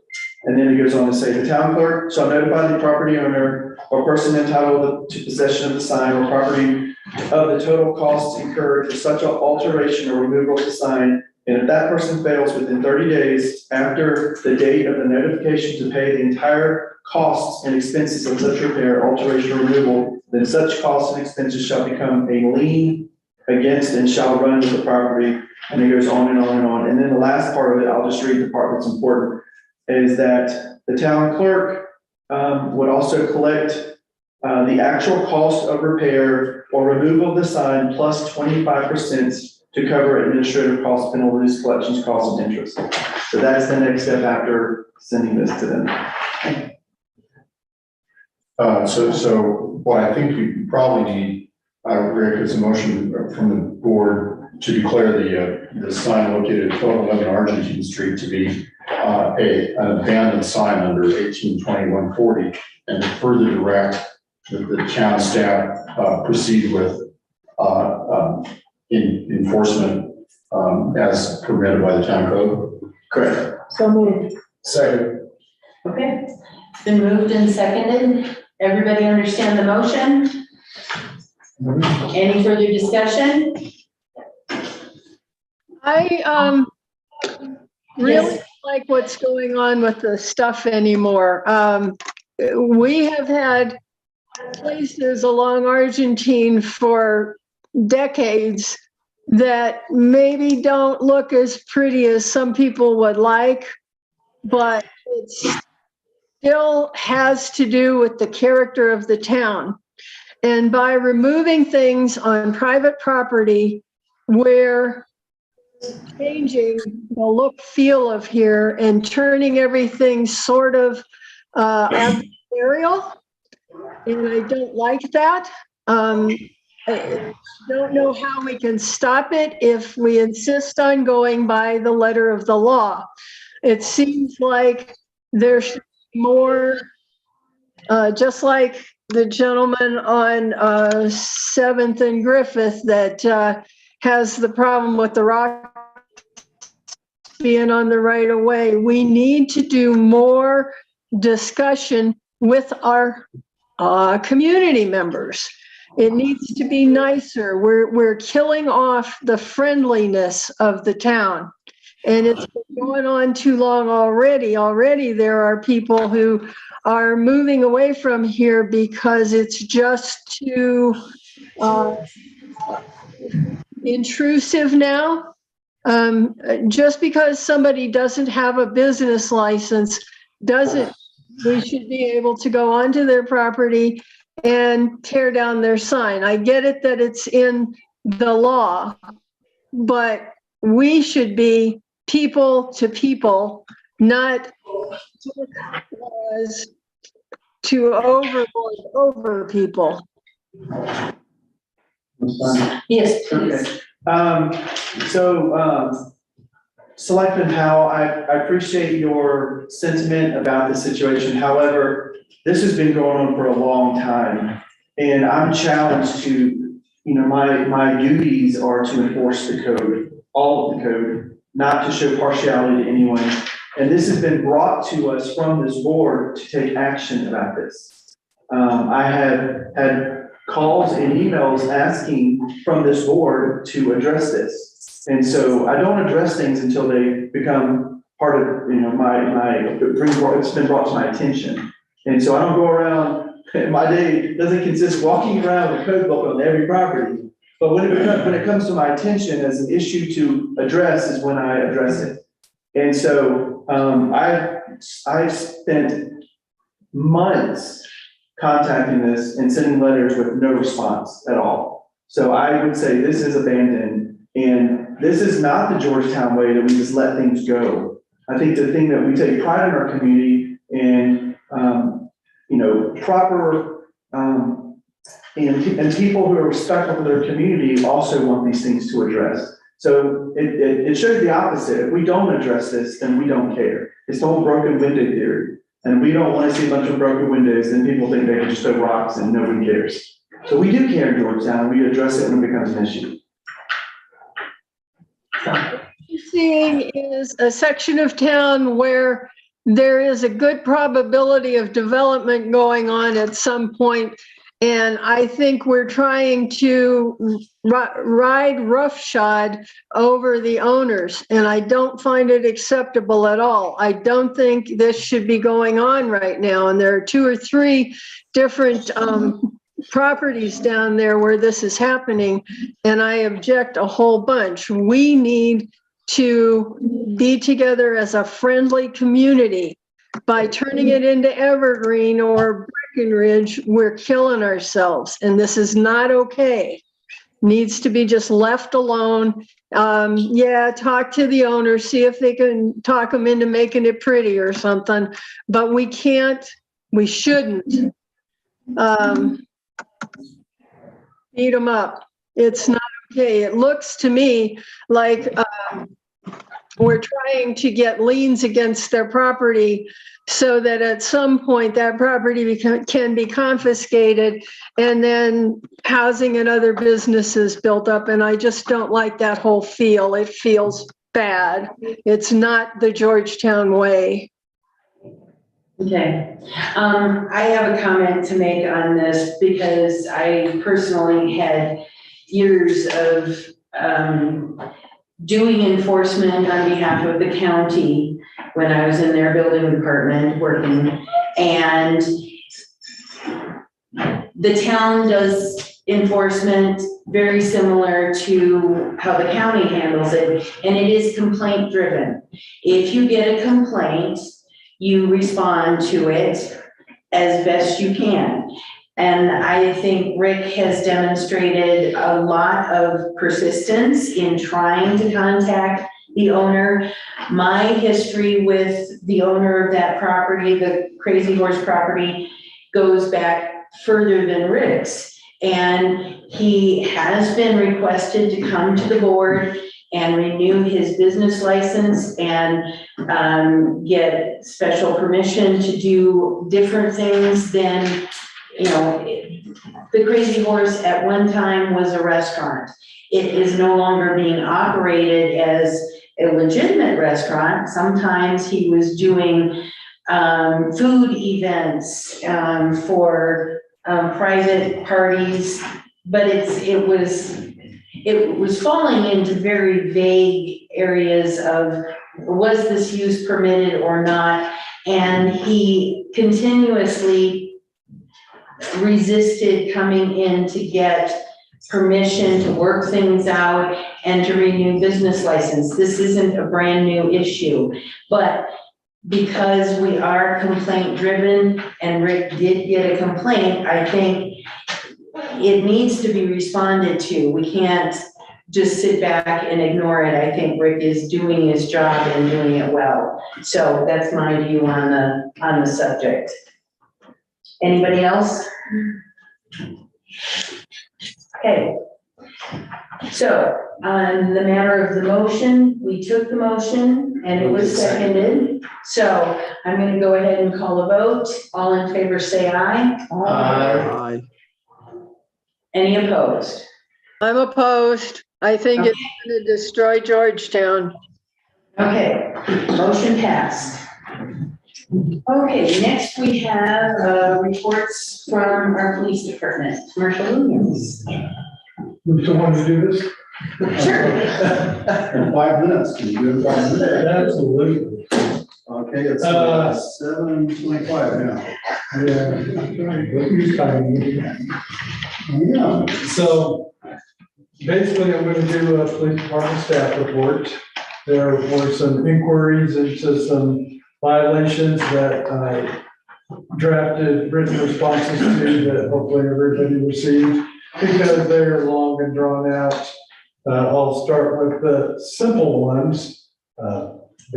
Our direction to have our officers complete CIT training.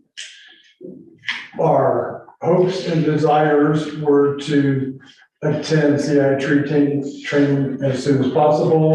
We're on waiting lists for 2 different classes, and they did not come to fruition. Nothing ever opened up for us on those. As far as statewide, CIT training is booked out until middle to late 2024.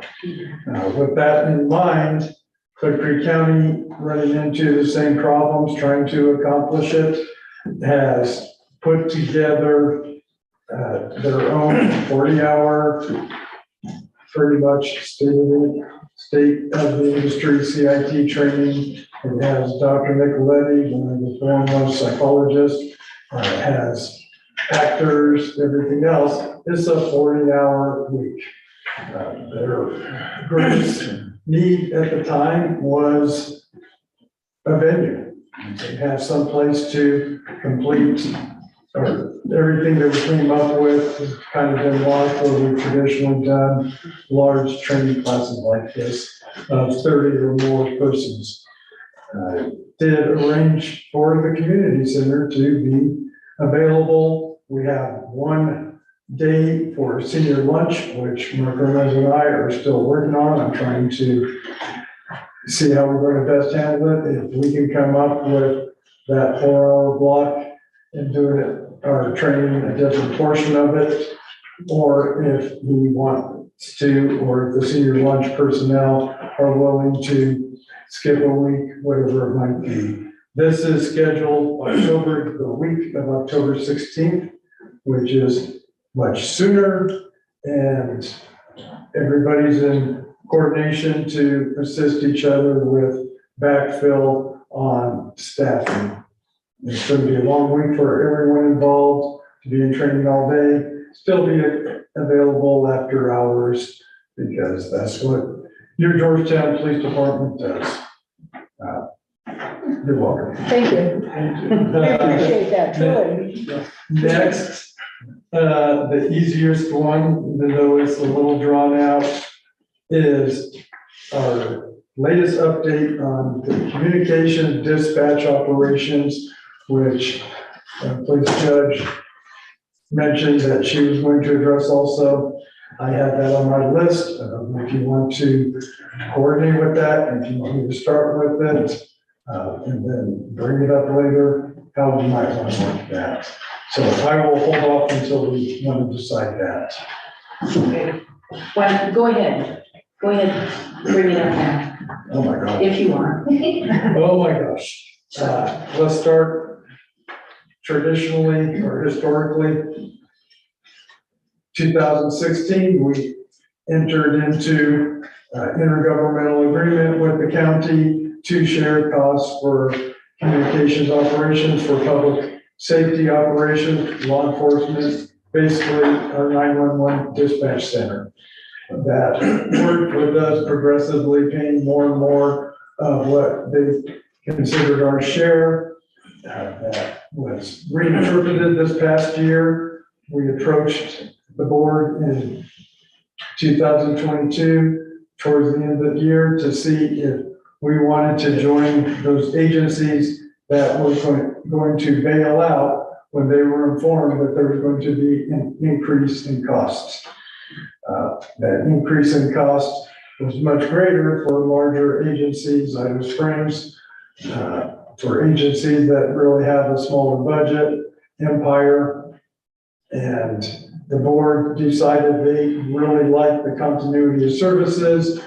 And wanted to keep receiving it, so we did not submit an intent to withdraw from the communications board, is what it is. It's a board, a task force, we have members, everything else. On into 2023, we'll say the county staff reinterpreted the original agreement. Whether accurately or not is not really in dispute anymore, but it again raised the price that it was going to, the cost it was going to incur for Georgetown. So the county commissioners directed to see what would happen if the entire operations for emergency services was transferred to the entity known as JEFCON. We provide multiple agencies, up to 24 agencies that are in Jefferson County with dispatch services. They did a survey and gave us a presentation of what they would be able to provide, what they would not be able to provide, and an estimate on what it would cost us. The cost savings is significant. The excluded items that they would not be providing are somewhat difficult. There's nothing that cannot be overcome. Basically, it's going to be is going to be wait and see on if the services are greatly affected just to the consumer being the community of Clear Creek County. And we think it might, we don't know. It's going to be a whole new operation. There's going to be a learning curve. There's going to be an adjustment period. Nobody really likes change.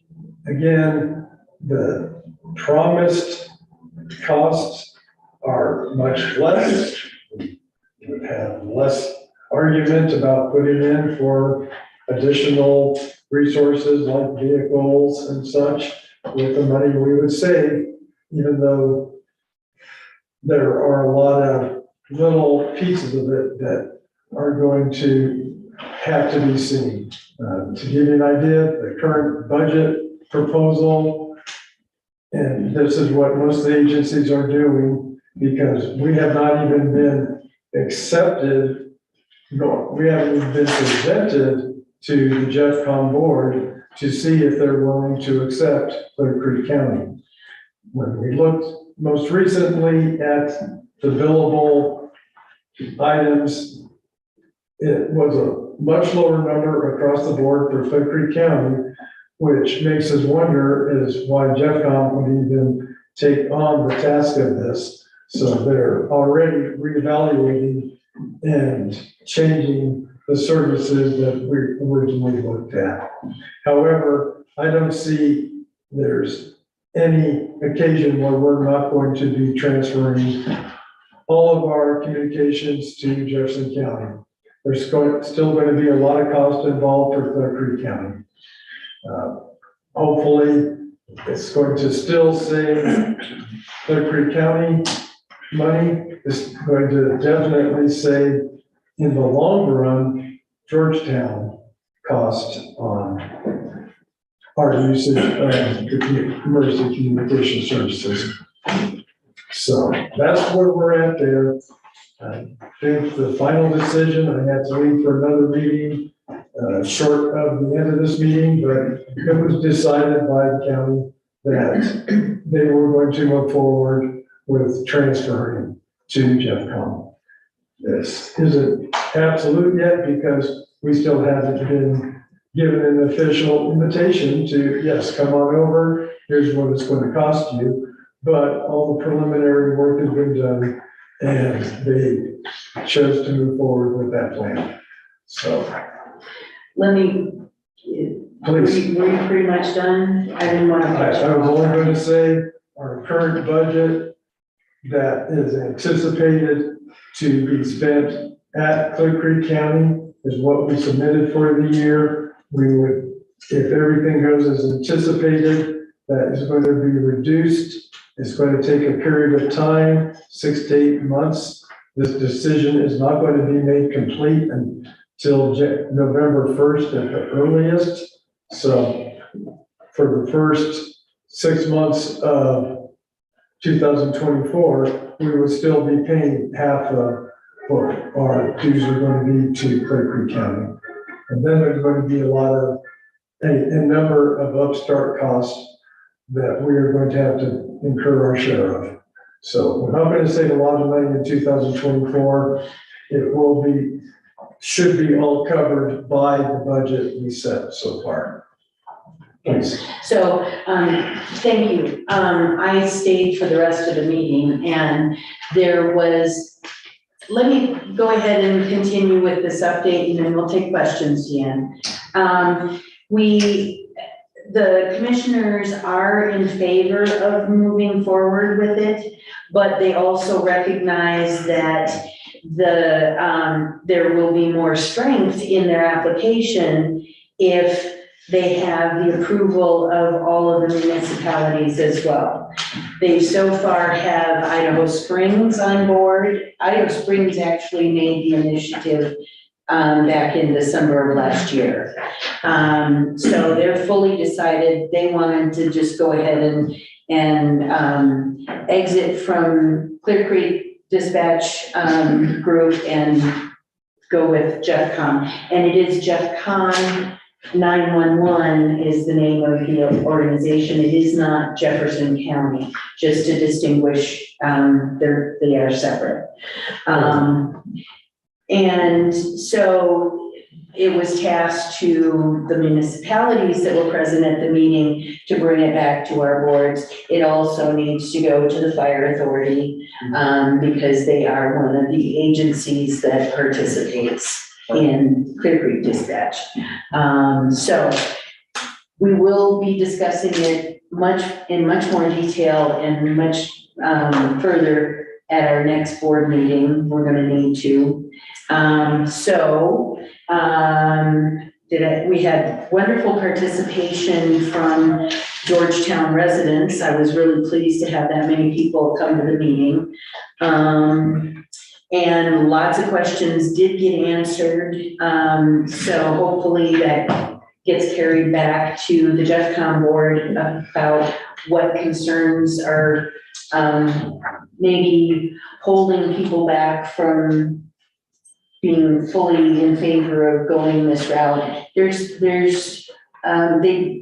The general public doesn't have the same amount of trust in switching to this new service as we've always had great service from the Clear Creek Dispatch, and there is a lot of concern about confusion that can happen. Some of that gets taken care of with how the JeffCom responses are organized. So, but we'll go into that in much more detail next meeting, because it's not something that I can just toss out. Let me throw in one little piece of that, is we're not doing this as a group, like you just referenced.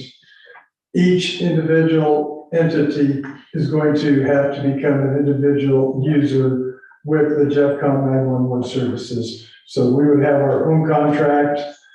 The fire department would have their own contract, Clear Creek County would have their own contract, EMS, out of Springs, Empire, would all have individual contracts. If you want a quick breakdown of the numbers, I don't think they're completely accurate. I know we were going to be charged $148,000 in 2024 by Clear Creek County. Like I said, if it takes 6 months, half of that number is still going to go towards Clear Creek County. JeffCom, their numbers, not counting the startup fees, has us down to $33,000 for the year for our billable hours. It's a big difference. How much startup fees? The startup fees are to make a lot of our. How much? They haven't been determined. I know a $50,000 transfer fee to work on integrating some of our programs and systems that we have in place. $50,000 for Clear Creek County. That would be broken down between the agencies. On top of that $50,000, there's a $7,000 per agency fee. That $7,000 is going to be an annual fee that we would be having to pay JeffCom as a user. And then some of the cost of more in the direction of integrating into their system, because they use an entire different CAD system. CAD is the computer aided dispatch system.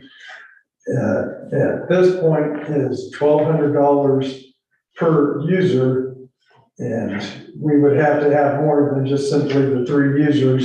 We need an administrative user and the 4th user. So that is an annual fee also of about $6,000 a year. So, and just there were a number of excluded services that JeffCon is not going to cover, but the county expressed interest in working with the municipalities to collaborate on those, rather than having the county have its own separate ones and each municipality have their own separate ones. They're in favor of working together to cover those, which, Which is also going to be in the cost. sure. What are some of those excluded services? Can we, it's a fairly long list. I'd rather, sort of move on because Randy has more report to give us. I'd rather go into that kind of There detail. are a couple of pages. worth. Yes, it's a long list. Yes. And it's full of acronyms that we need to figure out what those acronyms mean. So to They're just not throw them out. something we cannot overcome, but there's going to be costs. Sure. You are able, as I said in my email to the board members and to Rick and Jerry and Marshall Williams, the meeting that occurred today is able to be viewed by the public. It's on Facebook, on the county's Facebook page. So it was 5 hours plus long that you're welcome to watch it. It will have the shared screen. It'll Do go. we have attachments that refer to all these documents and the I do costs have and attachments of. the exclusions that we will There have was available? a PDF As I have opposed to the those 5 hours? available. as a, yes. So, I can make those available. I can read them faster than sitting there Sure. listening to all the BS for the 5 hours. well, I'm not suggesting that you I can make them can't. available before you leave today. Thank you. Please. Appreciate it. So, we'll share In that. color. Okay. Okay. So, carry on.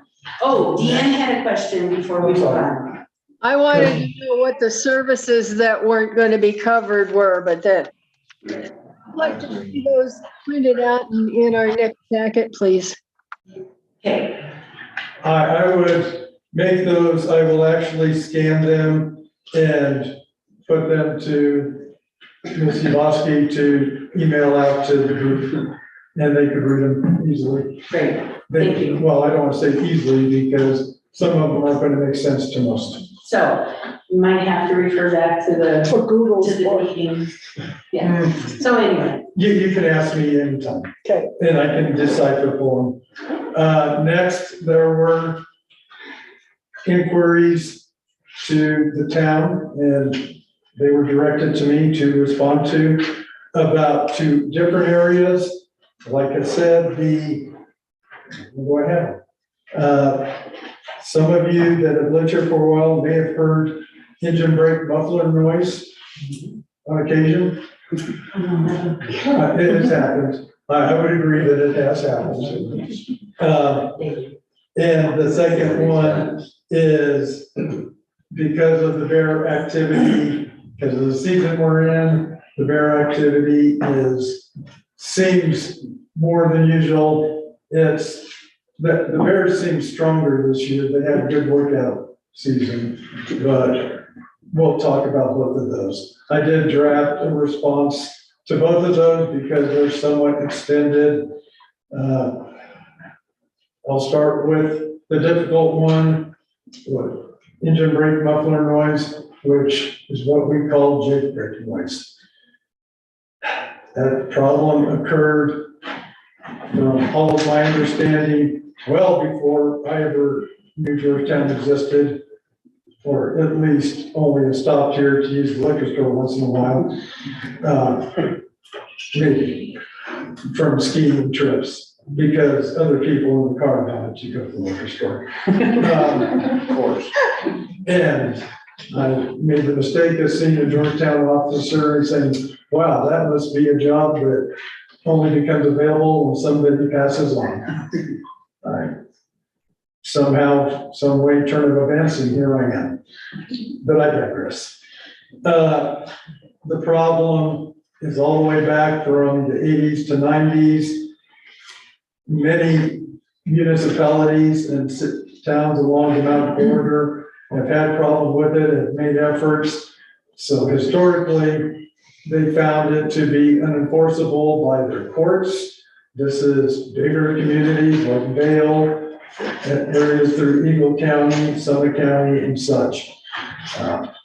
The town did choose somewhere in the duration since they found out they could not enforce jig brake noise, to create what the town has is called an engine brake muffler required ordinance.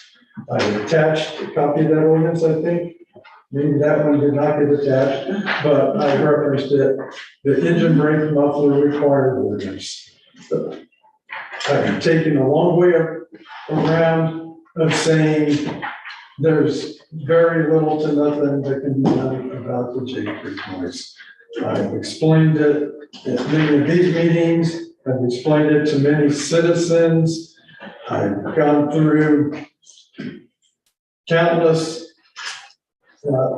explanations of reasons and countering when they wanted to counter what that reason was, why can't we do this? And on our most latest complaints that went all the way up to state level, we received responses from both CDOT, the upper echelon of CDOT and upper echelon of Colorado State Patrol with the Motor Carrier Division, which I attached. And to be frank, mostly they just reiterated what we've explained again and again. So I included that response from those two agencies in my response, my written response. If we want to talk about this more, we can, and I can do it all over again. But the responses very much reiterated why they're not enforceable, not counting for Georgetown specific. Not every truck that makes noise is in violation, actually. They just have engine brake mufflers or engine brakes applied and their mufflers work differently. Beyond that, to be able to determine if in truck that we do see violating, that we do stop and actually contact and actually have a certified inspector look at, they still cannot tell us if that truck does or does not have an engine brake muffler as required. So enforcing it is really difficult to impossible. As far as it goes to enforce it for our agency, we would have to have a lot more staff than we can and a lot more staff dedicated to that one problem. The Jake brake noise issue comes up every summer. It's still warm enough. If you like to sleep with our windows open, I've heard Jake brake noise even myself. Being live obviously on those of the state who might have heard it because it's a significant problem. It has diminished over the years because newer trucks do have this equipment installed as part of being built in the springtime and then certain times of the summer when livestock trucks that only get pulled out a couple of times a year and hay trucks or hay feed trucks that only get pulled out a couple times a year with their transports. Don't know what to tell you. The only response I can give you is the enforcement of these rules is so difficult, it's next to impossible. So if anybody wants to hammer us more, this has happened for many marshals before I even showed up without any success at solving it. And I'm going to pull that same card as we do what we can, but there really is not much we can do. Do we have a noise ordinance? Do we have a noise ordinance? We have an engine brake muffler required. Aside from that, do we have a noise ordinance? We do have a noise ordinance, the decibel required for that, and then trying to find an area of the town where the decibels would exceed it to have the specific equipment, which is now even available on an app. Why not? Find an app available. And then to figure out which vehicle, if you have more than one or two trucks traveling, and then to try to get from this point to that point to stop that vehicle, and then to demonstrate that that vehicle is in violation, because just making too much noise for a brief period of time does not fit into our noise ordinances. Our noise ordinances are more balanced around disturbing the peace, obviously, or I'm thinking of amplified sound permits required. Well, we implemented an ordinance a while back and had some of the vehicles, some of our semi trucks that were parked in residential areas that were starting up early in the morning and letting their engines idle and everything. And we took care of that situation, maybe not by the noise, but is there perhaps an ordinance that we need to look at where we're looking at it more from the decibel level? And I don't think any of us have the expectation that 24/7, any of you guys are going to be out there strictly enforcing that activity on the highway. And the chances are once in a while, yeah, you're going to have 2 or 3 trucks right together and you may not be able to determine which one it was. However, once in a while, if we have the right equipment and we have the right ordinance. And we have to have the right manpower to. Once a month would be better than nothing. I mean, it might can we appease. prepare for this? I know we're not going to be able to fix it overnight, but is there something that we can prepare to start to enforce this, whether or not a truck has the right muffler system or not, which I know is hard to detect, even for the guys who've been to truck school, but just strictly on the noise, because that's the issue that our residents are I don't know having. if I can answer that as far as the decibels go, there are times different during the day. We'll have to look more at the specifics of a noise ordinance that has not been done. However, then you're going to get into a court where there are lesser of evils, because I apply my engine brake muffler to slow down to avoid causing a crash, which could be more. And we're always going to have the what ifs. And yes, we're going to need special equipment. And I know the court isn't going to accept it on the app. We're going to have a calibrated, decibel reader for the certain amount of time. But there are ways that we can address that and make the opportunity available for some potential enforcement. I can add that that's been tried for decades without success, but we can always look into see what we can. But that was before we became a kinder, gentler, community and society. 30 years ago, we put up with it, maybe now. Okay. Deanne has a question, yes?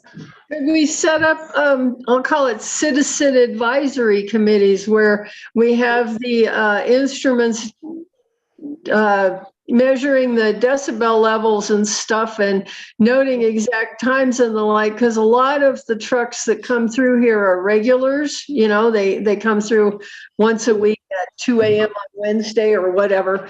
And could we have, because there are a lot of people here in town that are aggravated by this, and if they want to put their energy where their mouth is there a way we could set up a community or citizen? I understand your question completely. They would not be usable for evidential purposes. To be able to have any impact, and it's not going to make a difference, I can just tell you, because they might too. Some seem like the same trucks, but they more than likely are not. These are over-the-road trucks. We have 40, 50,000 vehicles travel through this corridor daily. And they are all from all areas, traveling to all different areas. There's very few times that it's going to be this exact truck comes through at this particular time. But for evidential purposes, we wouldn't be able to just have a citizen say, okay, this is the measurement I had at my house, and call us and describe the vehicle. Yes, that's it. Could we get CDOT to do something with the little cameras that they have over the road for the Lexus lane to, because that would be an official thing, it would be a picture and it would be a time and could be set up to catch the license plate number or the stuff on the door that, you know, I mean, could we get CDOT to do that? At our cost. At the cost being incurred by Georgetown, like in one of their memos that they responded, anything that Georgetown wants to enforce, they would have to sponsor. It just seems like a way where we could have the exact truck that's exceeding the decibels, you know, a record of it. At this point, we don't have any cameras that have that ability in the jurisdiction of Georgetown. If you're talking about their newly installed cameras for civil liabilities for misuse of the Mountain Express lanes, none of those are in effect up here. And for us to solicit CDOT, you can always ask, but from reading their response, they're saying anything done for this to enforce the town's ordinance would have to be incurred by the town, the cost would. Okay. Any other questions for Marshall Williams on the? That express lane camera works just fine. I got a $75 fine. Thank you. Just fine. Thank you for testing it out for us. Yeah. I wasn't sure if it worked. No, it works just fine. So I'll make just one comment too. I asked Kelly Babian about the whole Jake break situation too, and, I mean, we all hear it, you know, it's something that as a law enforcement or emergency professional dealing with this, what is his opinion? And his response was, well, I mean, they're using their Jake brake in order to save their brakes because it's hot. And so it's an emergency situation. They're coming down a steep 6-7 decline, sorry. And so he said, I would rather see them do that than have a bunch of trucks on fire at the bottom of the hill, which they do anyways. I mean, I've heard many tires blow and then looked over and see you or Kelly over there responding to fires. So his response is, it's a safety hazard. I will always be in favor of a Jake brake. And that was his opinion. Does he like the sound? No, but he's not concerned about the sound, he's concerned about safety. That was his responses. It is a safety thing and he's glad that there's one on the truck. But then the back door is to enforce speed prior to them needing to apply their emergency brakes so that they don't burst into flame. That's what CDOT will do for us and has done for us. Regularly variable message signs above the highway pointed out. There's posted signs describing the grade, describing their speed limit, because they are obviously speeding to not be able to control their speed enough to not need to use the engine brake to be able to slow down sufficiently to downshift. The thing that worked historically before computers, because now trucks are all operated in computer stuff, and until they get a little bit better and have better governors that read what the speed limit is, which will probably happen sometime in the future. All the truckers had CD radios. Remember them from the 70s, 80s, all the way into the 90s. I'm glad I didn't fall into that trap. And it's why it took me so long to buy my first computer. I thought it was just another gimmick. But the use of CB radios has gone downhill so fast that they don't communicate with each other trucking down the road anymore. And this comes from people I know that drive trucks all over the country. Their CB radios are becoming obsolete. Yeah, it makes sense. Because they all talk to each other on their Bluetooth the whole route. Okay. I have another one. Yes, you do. There's complaints about our bear activity. Or did I touch on that already? Not quite, I just told you it was coming. exactly. There's complaints about our bear activity, and it was brought up what kind of violations we've written. We have a couple of things since 2016, when the board enacted our wildlife ordinance is what it's based under. We've only written 2 tickets, and none of them had to be written to a level of the second offense. And that's over the years. In the past year, last season and this year, several written warnings went out, but the problems were solved. The ordinance is very specific on what we're allowed to do and what's a violation. The problem, there is a little bit of a loophole that they are allowed to put their trash out on trash day no later than 5 a.m. But our bears don't really pay attention to time and figured out that if they do find some trash can out after 5 a.m., or we don't have any manner to decide that that trash can was out at 4:30. Those are some of the violations.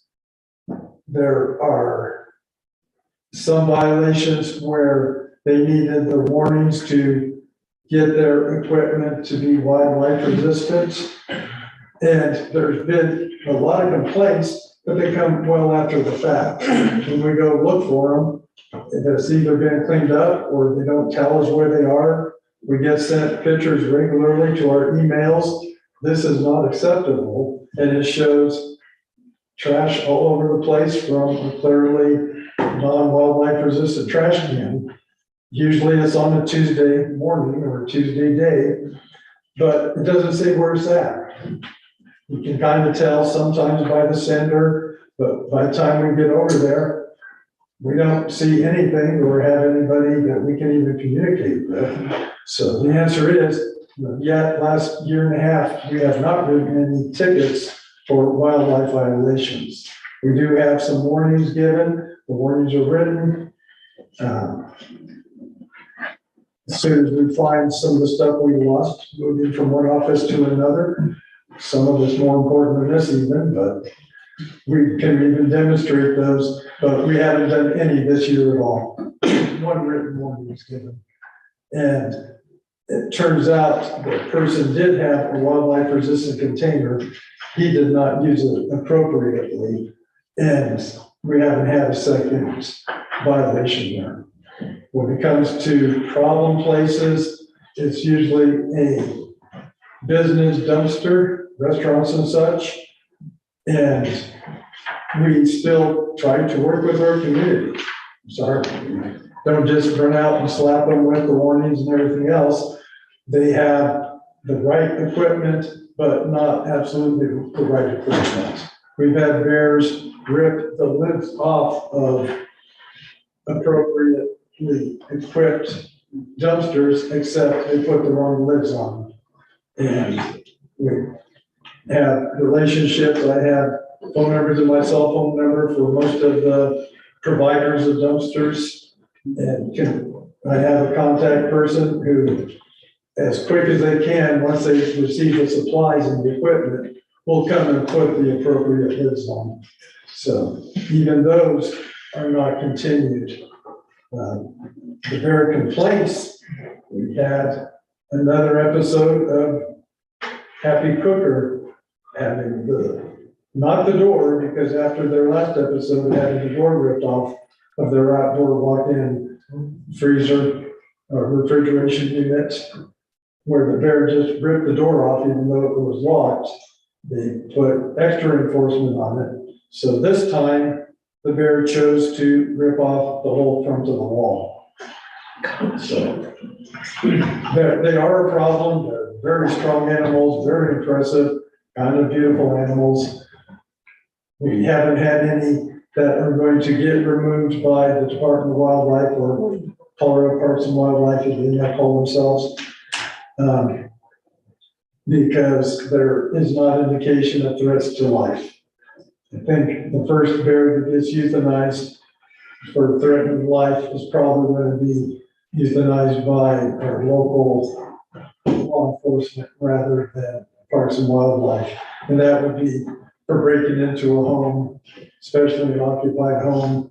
The last bear we euthanized here through law enforcement, there was something wrong with him, and three nights in a row, he broke into homes. So we were able to come up, introduce ourselves, and it was a quick, easy solution. But it's obviously not our first choice, like all of the animal lovers are. We're sharing the land with them. I think the wildlife ordinance has made a big difference. We're not driving all over town every morning. Except because of a short-term rental on Clear Creek Drive, which we are aware of, and we're about done with that. That will be probably our next ticket. Thank you. That's good though. I mean, a couple of years ago, you know, you had brought together an ordinance change for us for the In some areas trash. look like a landfill, the way these bears are getting in the trash and then strewing them about, but that also brings about the potential conflict between bears and community members, and that's really what we were striving to do, is to separate that so nobody got hurt first and foremost, and then to clean up the town, so. So it's working, which is good. And, you know, I don't think we're ever not going to have a whole year go by without some kind of an incident, you know, where trash is going to be all over the place. But it's good to know that we're seeing some positive. And as I posted in my response written, the problem, we don't have a lot of reports to us. We really don't. The closest we have are them sending us a photograph of something not really identifiable or anything we can do with. We haven't had second violations. And the problems that they are is the bears are able to force entry into what we considered compliant receptacles. Everybody's seen it, I'm sure. So we got Bob on the door there in case the bear walks up the steps. The bear probably thinks it's already taken. Not to mention, the last meeting we had when we left, and I had to tell Rick, when you not go around the corner there, there's a bear standing there. Not even believe them. Superman, and I walked almost into the bear. Yeah, yes. Oh, was that before you skedaddled like, I ran my stroll. And I jumped in his truck, and then we tasted it. But the week before, Rick did say he's getting pretty frustrated because he's yet to see a bear. He didn't believe they existed. Careful what you wish for. Okay, that's too much information. Deanne, you had a question? I was just wondering if we've tried, in places where the bears are consistently redoing dumping the trash, putting things like ammonia all over the outside of the bin or mothballs, because I know that really noxious smelling things like that have kept them away from cabins and things. So I'm wondering if we could try that on repeat offenders. I would say two things. That'd be up to the personal homeowners trying to do it. We do have Parks and Wildlife has set, we'll call them booby traps for bears up in certain places where they might hopefully are going to return to. I don't know if the bears are just too wise or what it is. They haven't been triggered yet. Obviously, different things you can spread around might or might not work. There might be just urban legends that spraying pneumonia or mothballs around. I know the mothballs keep the chipmunks and other critters out of my parked vehicles. So there are mothballs under my hood. I know other things that I've done around my house. I don't do anymore because my wife installed cameras. But That's off the subject again. I'm really doing this. Anything else, any other questions for Marshall Lyons tonight? Thank you so much for the reports. My pleasure. All right, we're on to town administrators report. I got a lot of stuff here, but I know there are a lot of eyes looking at me. I'll just go through. Okay, let me address you to the town administrator's report, because I do want us to lock down a couple things. Things to be done. So,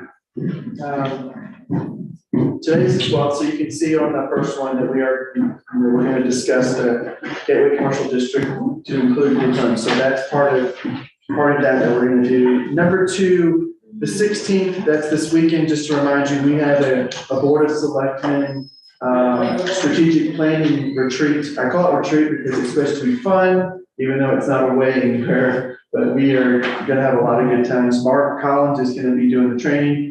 The times are I'm just gonna go ahead and set the time, 9 a.m. Thank God. 6 a.m. Hey, I'll be late. 9 a.m. to 4:30, and we may try to get done at 4, but we're kind of bound by, we can't have the community center, it's already booked, and so we're gonna be at the old school. Okay. So they have the technology that we can use PowerPoint on their screen. But we'll try to get out as early as possible, because I'm not speaking, so that it should be a better chance to get done early. But topics, I did talk to Mark Collins today. Actually, Lynette and I had a good conversation just about trying to think of good topics for us. I think the direction that Mark wants to go is what's working well, what are our challenges, and then we'll kind of go through the nuances to build what priorities are from that. And then he knows the topics that we're interested in, but I'm excited to see the direction of this. And so I told him how I've done strategic planning workshops before in my past, and found out that he does it the same way. So I'm really excited to see how he is able to do this, because it's kind of similar to what I've done in the past. We can strike some of the fun stuff and just get down to the nitty gritty and get out of there like 2:33. Oh, Harry. It's not that much fun. I can be fun on Sunday. Okay, moving to the next one, I'd like for you guys to choose the date, November 19th or October 3rd, so we can discuss and kind of get prepared. It's an alternative Tuesday. So we have so many of these work sessions, I'm afraid. I mean, we're already at 8:30, we still have a long night. So can we collectively decide is September 19th or October 3rd to discuss the short-term rental challenges, and we're gonna amend some of these things. Does September 19th give staff enough time to put information together, or is October 3rd better I think October 3rd would be better for staff, for that? because Jerry's also gonna be helping me. But I know you've got a lot on your plate too, but is that okay, October 3rd? Yeah, so it's just during the week. It's a Tuesday. You promised we won't have any fun there either. Oh, I know. It'll be a lot of fun.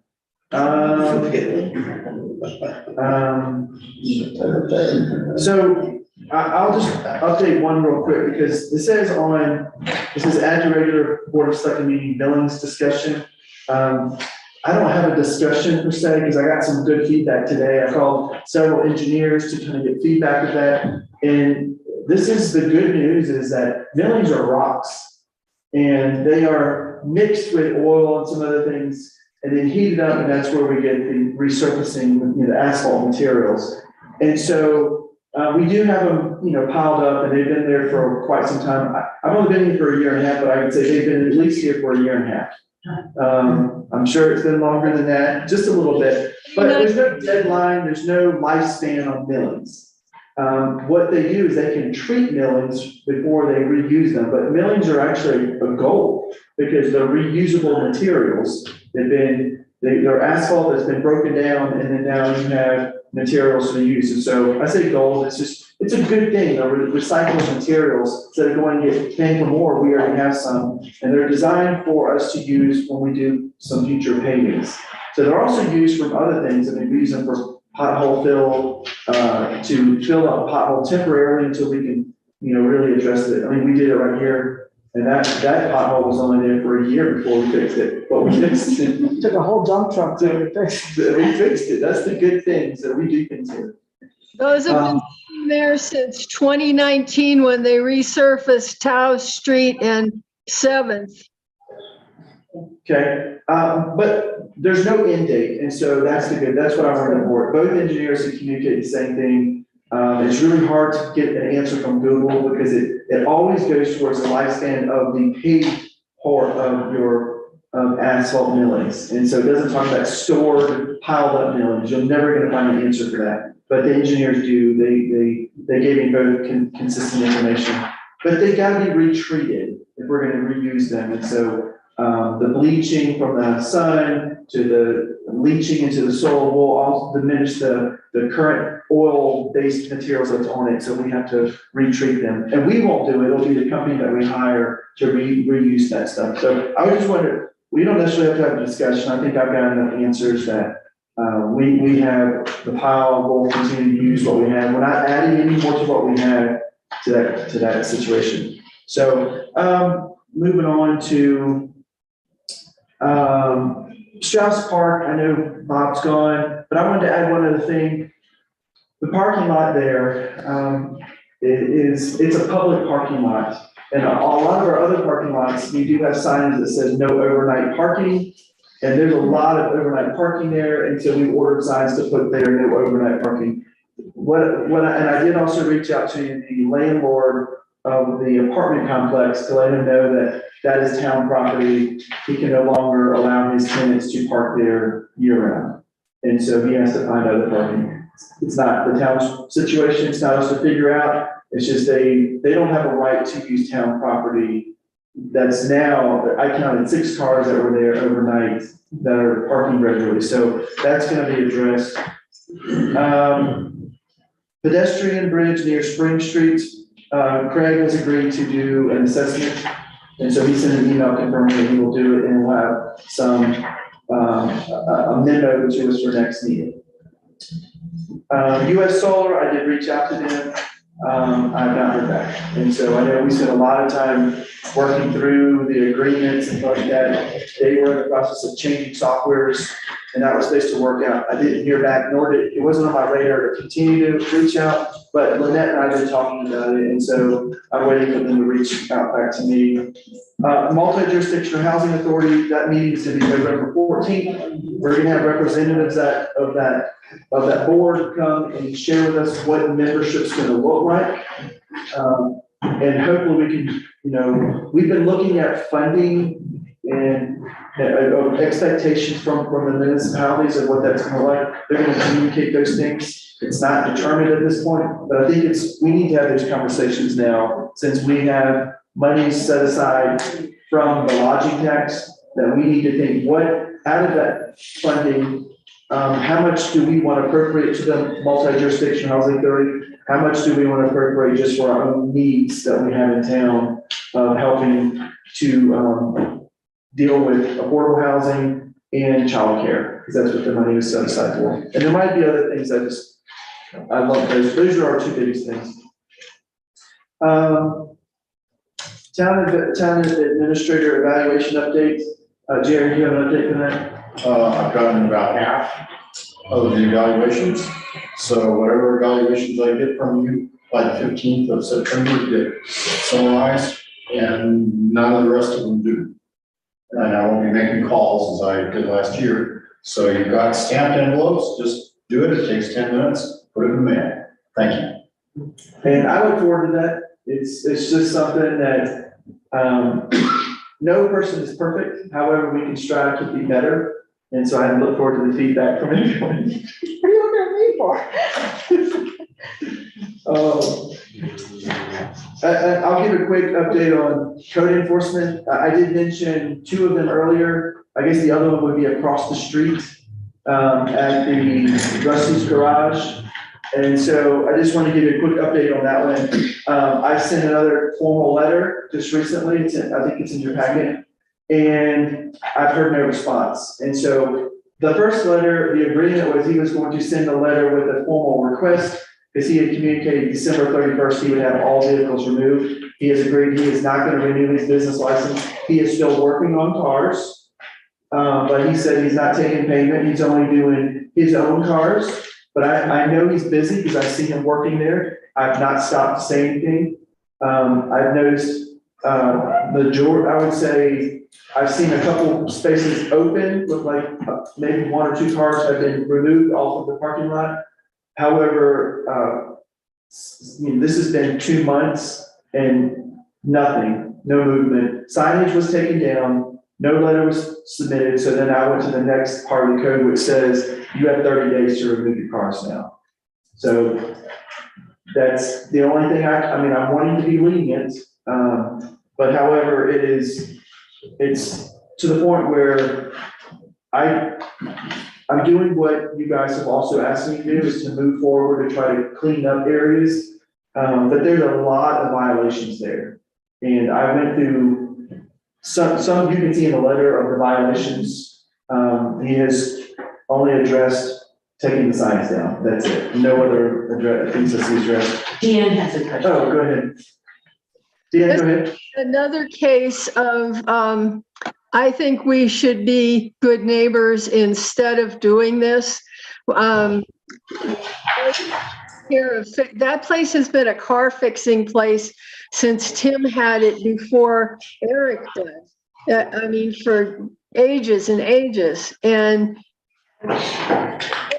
just fine right now. I would like to know where the town's right-of-way is measured from, because I know that he intentionally keeps things up close to the sidewalk so that idiots don't drive through there on their way to the saloon.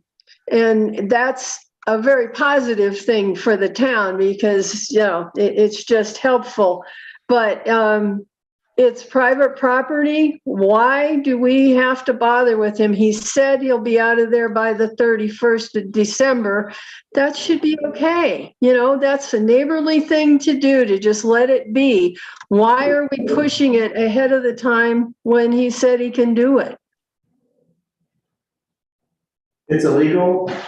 He doesn't have a business license. He's continued to operate illegally. He's been warned. He's continued to do it. You can put boulders up to block people from going into Mother's area. He's not paying rent. So I don't know what else to do except we're tolerating this illegal activity. We've had discussions. All I asked was, I said, we can play this two ways. We can play this the nice way or we can play this the hard way. I prefer to do the nice way. And I said, can you submit a letter to me? I can report back to the board and just say, we're gonna be lenient. It's gonna take him, 5 months to remove all his vehicles. I'm okay with that. Just give me something. In our packet, we have a copy of the letter you sent him, and it's dated September 7th. That's the latest letter. That's 5 days later. Today is 5 days later. It's That's real. the second letter. He hasn't even gotten that letter. All right, I'm gonna move on. So just to let you know, if those who want to participate, Excel is asking for an in-person meeting October 4th. I think I've sent emails to those who are on the committee who've been helping discuss the watershed protection permit and the decommissioning process. They're here to give updates on both of those, including the bypass that they want to do. And that's the long-term solution to deal with sediment so that the water will go through the bypass, bypassing the four-bay reservoir, which is what the issue is. As the water's been drawn down, it's sediment and the water's coming through that, and that's what's causing our water plant to shut down. And so they know that they're wanting to put a bypass so the water would be in a 42-inch pipe bypassing the sediment. So until they can come up with their decommissioning plan to remove all the sediment. So they're gonna come and kind of give an update on that. You guys are welcome to come, just let me know. So they've asked, they want to know who's coming to these meetings. And they said that we can do Zoom in order to allow if Jerry wants to participate or anybody else to participate. And then lastly, Dan asked if we would put the Metro District's memo in here from the county. And I'm going to defer to allow Deanne to give an update to the board of why that was necessary to put in here. This is something that we kind of, all of us need to be aware of. Special districts are things that developers have used for quite some time, like decades, where they get extra monies, take out loans essentially to put in infrastructure or maybe help with fire departments or things like that. But in the last few years, like maybe 15, they've started creating a thing called a metro district, which is a form of a special district. And essentially the developer can borrow a whole bunch of money. It is sort of sitting there as a debt on the development, which gradually sifts down to the people who buy in, the homeowners, end up with a bill that they didn't even know existed when they bought the house. And frequently they only find it when they're trying to sell their house or something. It's something we need to be aware of. Idaho Springs almost got hit with one, but luckily George Marlin's mom lived in the place where they were trying to put it through and caught that they were trying to do this and got it stopped by the city council. On September 27th, 6:00 at night, you can either be in person or by Zoom. If you want to go in person, it's at the United Center in Idaho Springs. All of the county commissioners have been invited, as have county planning, and we should invite our own planning commission to sit in on this. There's a lot of good information going to be put out as to what to look for and how to not get trapped by these things. They're essentially ways for the developers to make more money without the people involved knowing about it. It's a good thing to not let happen. We have to be on the ball and not allow it to sneak in. We're thinking it's just a normal charge. Anyhow, September 27th at 6:00, United Center. Yeah. And then we also put in your packet, just to be a reminder, Clear Creek County, it's called CHAT. CCHAT, sorry. Health, I can't remember what it stands for. Clear Creek County Health Assistance Team is going to be having meetings for public input. One's going to be in Georgetown. That is going to be September 14th at 5:30 p.m. at the county offices. And then Idaho Springs on the 28th at 6 p.m. in the Health and Wellness Center. It also covers the county budget, Okay. those two town halls. And last but not least, the 2024 budget calendar. Did we decide, I didn't recall that if we decided just to do it after regular meetings, budget sessions. Okay, thank you. Any questions about the budget calendar? Okay, that's all right. Can the town email out to all the people on the mailing list for like the DRC and the Planning Commission, all the committees? Can we email out that flyer about the metro districts, please? Yes, I already did that, Deanne. Thank you. I didn't realize that. Okay. You're good. All right, very good. Okay, then Cindy wanted to give an update under projects, under staff meetings, staff items, so. Yeah, I was gonna a couple of things go through also. So very quickly, I do special projects.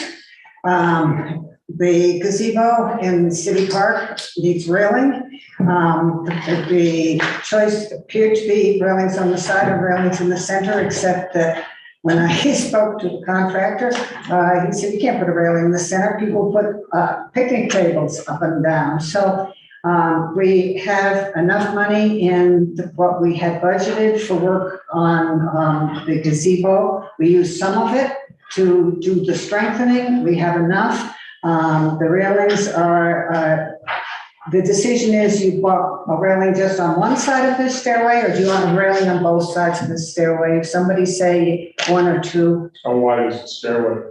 How many inches? How many feet? It's a wide stairway. It's about a wingspan, Yeah. isn't it? Yeah. I mean, It's enough. Less than 88 inches, less than 80? 88 inches. Yes, it's less than 80. But both sides, because the people who need the railing going up, they might be on a strong arm, Yeah. so. It doesn't hurt to have it on both sides. Doesn't hurt, fine, we have the money to cover both sides, I will simply tell them do both sides. And this is within the budget and it's lower than, Rick's. I can do it. So we can just take care of that. The other small one, at some point, we're looking at how to expand town hall, and we had some concepts of how to put an addition or an accessory building. It really makes no sense if we don't own the lot next door. So Rick contacted an appraiser, and we had an appraisal on the lot next door. It does belong to Excel. Rick's reached out to Excel to find out whether we can acquire that at some price underneath the appraisal, because the appraisal was $150,000 for the lot. And I'll hear back in a week. Yes, yeah, and so we'll hear back on that. There was some money left in Tom Peterson's contract, and he was going to give just a couple of bulk, not a design, not an outside design for something, but just an indication of how bulk might be placed on that lot to give us some ideas of how to proceed there. The Argentine Street North project, of course, is sitting around waiting for a DOLA decision. We should hear soon about when to make the presentation to the DOLA review group. That presentation will be made sometime in October. We have made a slight scope change in the project. The bikeway was to go the whole length of the project off the west side of the road. It will go half the length at this point and come back to the roadway for a couple of reasons. There's a wetland there that if in order to go through it, we would need to do a 404 permit, and we would need to do replacement of literally every bush and tree that was moved. The real problem is that area is still, the area that's just below that is still an area that can be developed. It is in the commercial district on that west side of the, so we don't know, we could spend a whole lot of money and put a bike trail in the wrong place, because we don't know what that is going to come alongside of it. So for us to go through that whole process, we decided it would be, well, first of all, it brings us back in budget, I would be very honest. And, but secondly, it makes a great deal of sense not to put something that you spent a lot of money on in a place where somebody would say to you, who was developing the next door property, why, please, did you put it there? So that is the change in and the design. The design will be at 90% by the end of this month, and will be into CDOT for what they call their FOR, which is their field office review. They final review, they would give the design. And so we will be ready to go forward if we are successful with the DOLA grant, which will put us on the schedule we want to be on. But I wanted you to know that there was that change in scope, and that we haven't sort of forgotten this project at all. We're definitely still in it. There was another issue that came up. We were contacted by Mark Grable, who, as you all know, runs the Georgetown Loop, over a concern, well, we had contacted him over a concern about the Polly House, which he's taking care of. And but he has a concern about potential rock fall along Loop Drive. And I encourage you to drive up Loop Drive and get right beyond the houses and start looking at those rock faces. There was a major incident a couple of years ago that closed that whole road, and the town had to dig it out. The town boundary, as you're driving up there, before you get to the High Bridge on the left, there's a pullout. The town boundary is right before you get to the pullout. So half that rock face belongs to us. The next half of it belongs to the state of Colorado. But it doesn't matter which agency, it belongs to the state of Colorado and not us. But what Mark's inquiry was, should we take a look or have somebody take a look at the potential problems there to see what we could do about them.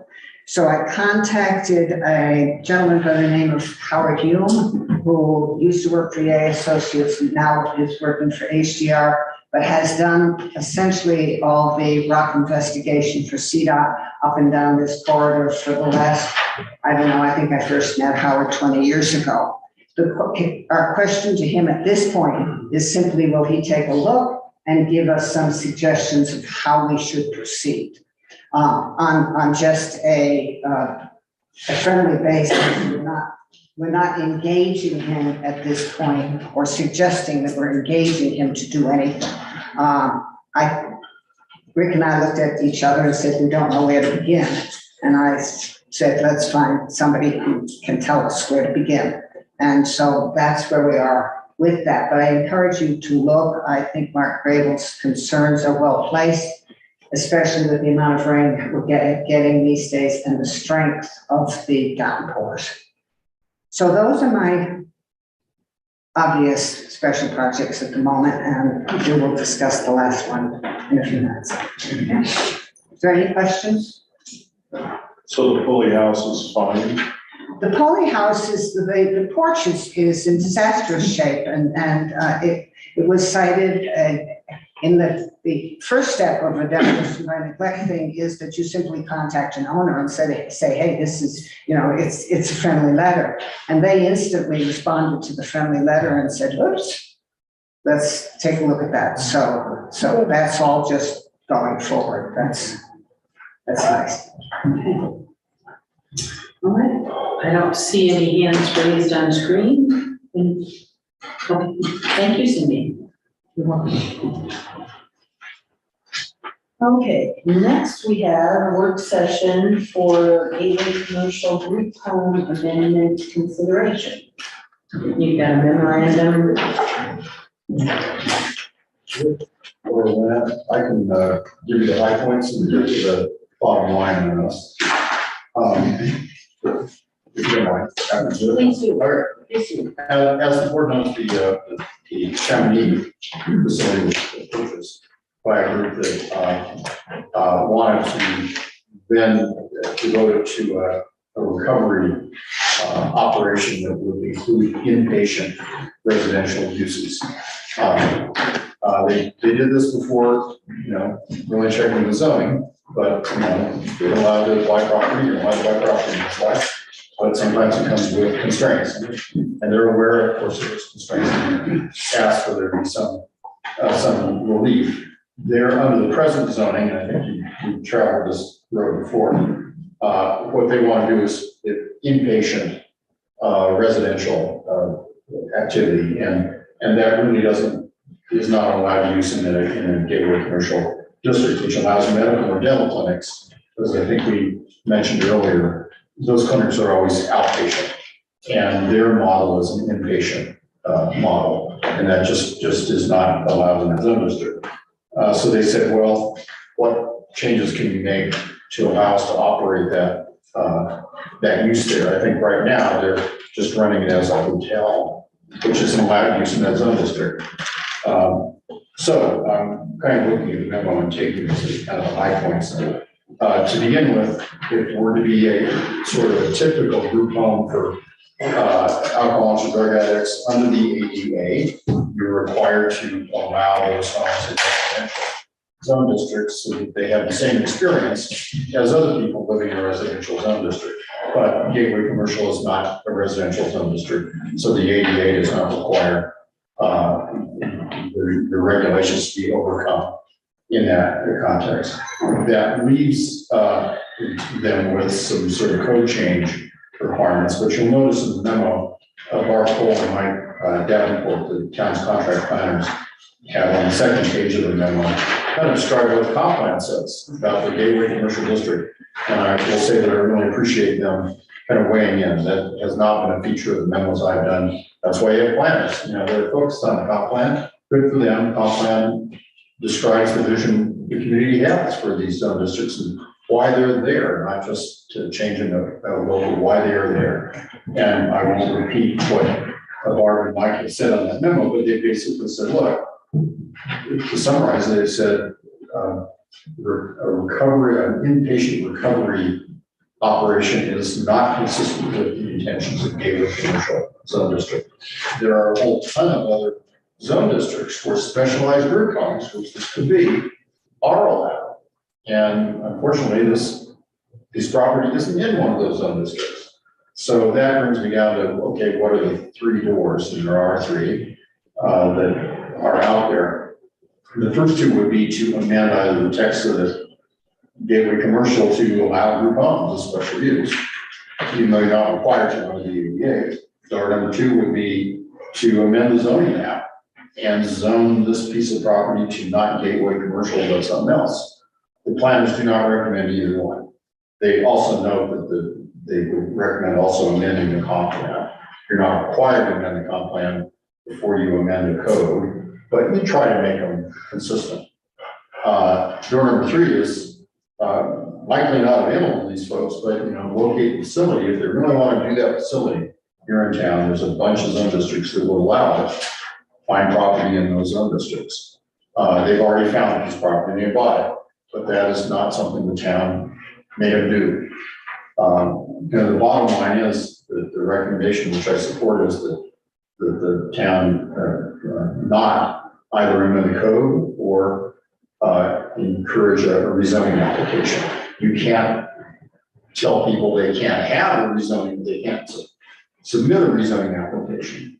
But it is quite likely that once they had submitted that, the staff would recommend against that rezoning. I think it would be fair for, if the board agrees, for the sense of this memo to be communicated to property owners. I have felt strongly in the last month or two that while it's on them that they bought it without knowing and really following through and examining the zoning restrictions on the property, they have the property now, they've been asking. They're, I think, owed by the town some finalities and closure about what they can do and can't do, so they can make their own business decisions. But I appreciate a quick discussion of the board, and then Rick and I can convey the sense of your discussion. There won't be a motion on it, but the sense of your discussion to them, and that will kind of close the loop for this particular property. Rick, anything I missed? No, I think you were very thorough. I thought the planning team was very thorough. The only thing that I would say is it was discovered in the gateway mixed use, it was a specialized group home. That's close, however, not close in proximity to where the gateway commercial is, where that property is. So it would be more of a spot zone mentality. So that's not consistent. However, that was the only thing that I found that was close, but it's still not close enough. And the planners basically said, this zone district, gateway commercial, has a vision. It's zoned for that to encourage certain kinds of uses. And that's why you have uses by right, especially in a commercial zone district. You don't want to weaken or erode the value of your commercial districts. Yes, Deanne? I remember these guys coming to us last year, like 10 months ago, 11, asking us if it was possible for them to run a group home, because they said they didn't want to invest in the property unless they were sure it was going to go through with the town. And I'm pretty sure we said that we would allow it. Not this board. No, I don't remember us ever making that. No. No. No. I'm pretty sure I remember them. Somebody came and talked to us before, like it was at a regular meeting, and they talked in audience business and said that they were looking into buying the Alpine and wanted to make sure that before they invested, that the town wouldn't stop them from doing that. I just don't recall that, and in the end, the code says what it says. Other comments, other board members? I have some mixed feelings about this. Here are my random thoughts. Well, just let me throw them out, okay? I'll talk fast. So I know this is commercial district. We've talked about, what our lodging tax loss could be. And there's potential with the way we could write things that we could continue to earn our lodging tax if this facility is booked 12 rooms, however many rooms they have, and however it's worded, whether it's a, semi-private restricted lodging that's affiliated with it, that's not me to do the mumbo jumbo on that. Somewhere in this memo from Community Matters, we were talking about, our main, our tourism outlook. I get that. I might be putting the cart before the horse here, but I don't believe that if this were to be the type of facility that they're talking about, that it's set up with kitchen facilities and everything else to be able to provide those services for the people who are staying there for X amount of days or weeks. And so it sounded as if, there would be potential that we are still providing a regular flow of traffic into our restaurants, into some of our stores, into shopping, if they're, in the last stages, if I understand their program from, some of the comments that were made, they would be shopping on 6th Street in the group outing. And so we are still getting the benefit from that. I don't know if their program allows visitors or someone coming to see them not to stay there. But again, that would be similar to the additional tourism, that we promote here in Georgetown. I think that location is less impactful on our community for a short-term stay than the 7-bedroom house across the street from me, where, we may be having the same type of group activities going on.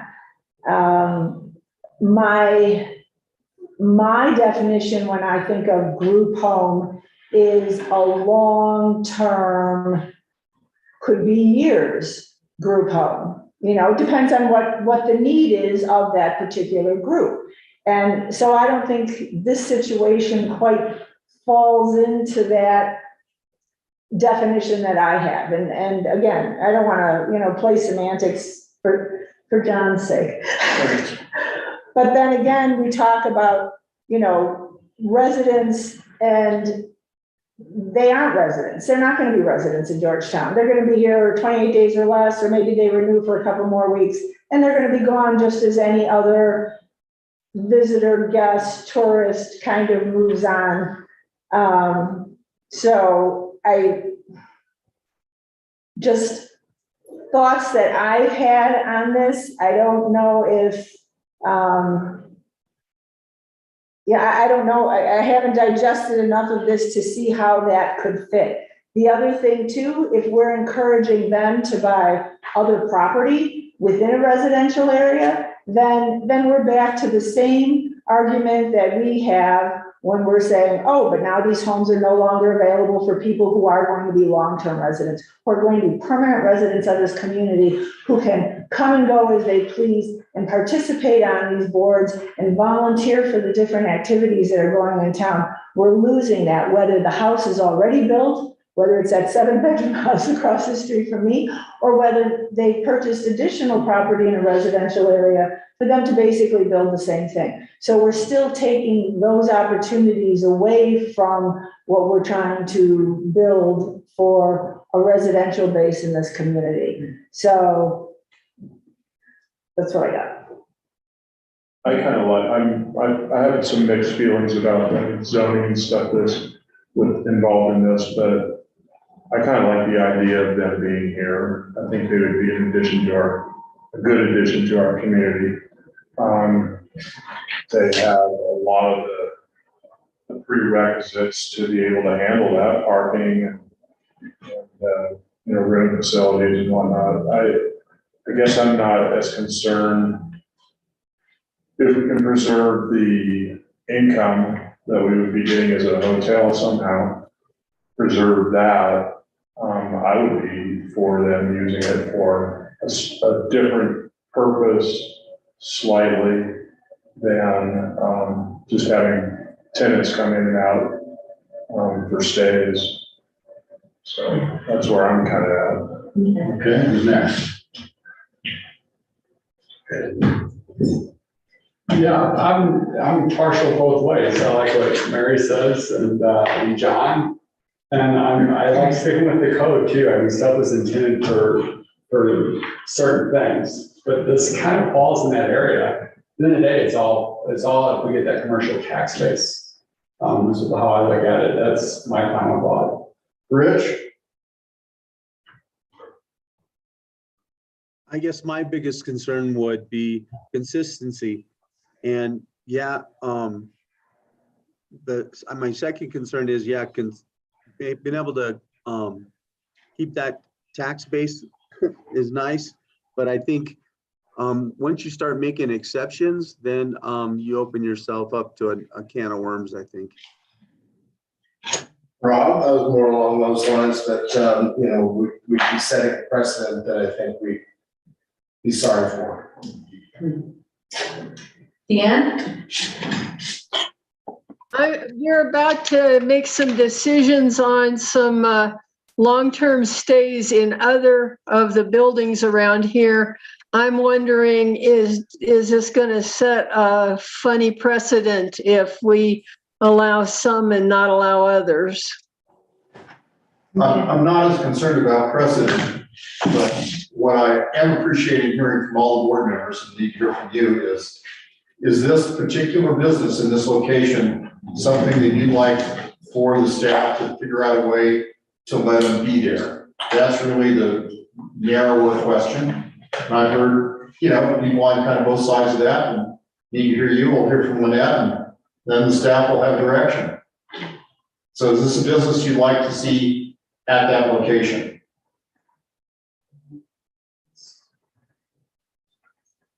You can think about it. I can chime in if you want. My view is that we need to be careful we're not building this. Yes, they have made the request, but we don't want to build something that is specifically tailored for just their request. We're looking at possibly adding a special use to not just that property, but it would apply to any property in that Gateway Commercial District. And at first I thought that was going a little bit out of, kind of going too long in their recommendation to amend the master plan, the comprehensive plan, but it would apply to the entire district. And so that makes you sort of step out of the focus of just this request into what if somebody wanted another one and another one, and pretty soon you never know what's going to be proposed and what somebody's going to want to do. And if it works, if it's a successful model, somebody else might want to do it. And maybe this isn't the right location for this type of facility. To even speak to your location point, you know, I can't be the only one who realizes that it's next to a pot shop, next to a liquor store, next to a bar. But that's for them to decide it in their business plan. If it was, if we knew that it was a short-term rehab for teenage girls who are suffering from eating disorders, okay, would you care? I mean, that it was next door to a dispensary and. Cooper's is right down the street. So, yeah. Steve would care. Oh, I could say something to you right now. But, you know, and I know, we have all joked and laughed about the irony of that. But, so there's a large house next door to you. Do you want them there? Is it more appropriate there? Do you? Well, they were there before me. Well, the issue though is Gateway Commercial, remembering that, this location is in Gateway Commercial, and I think what Rick and I really need, because we keep getting questions, is there support for us here, and if so, what is a pathway?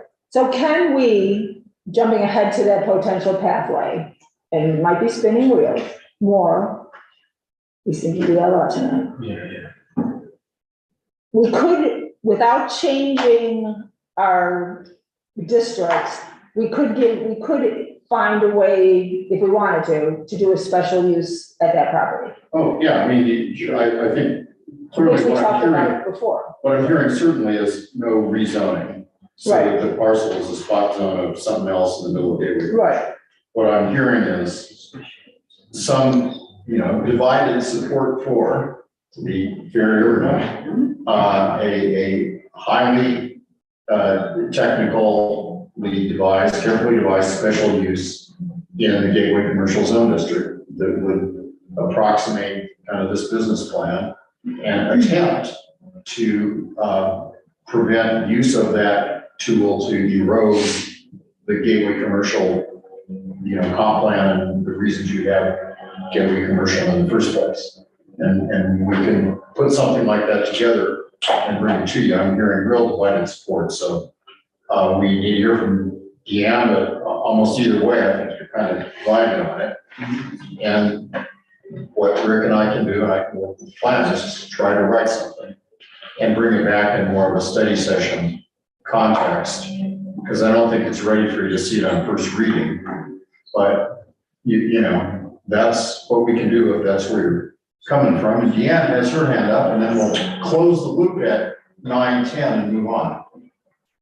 Will they have cooking facilities in the rooms, or will they have the rooms just be essentially as they are now, like a sleeping area and a shower area?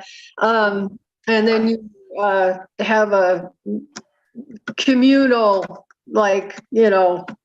dinner place. Door number 2. I don't know what that means.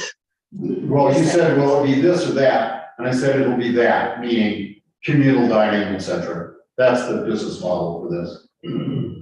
So there won't be any real changes needed for the building itself. Likely not. I mean, some probably, but likely not.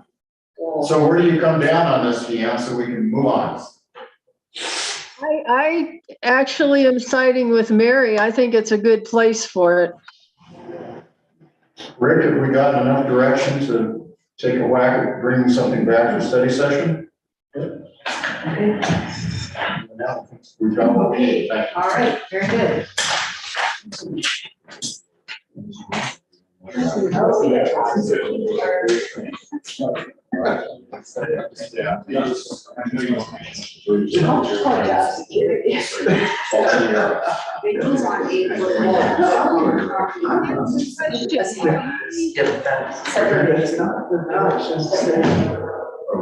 Yes, I believe we are ready for the motion for executive session. Mike's got a motion.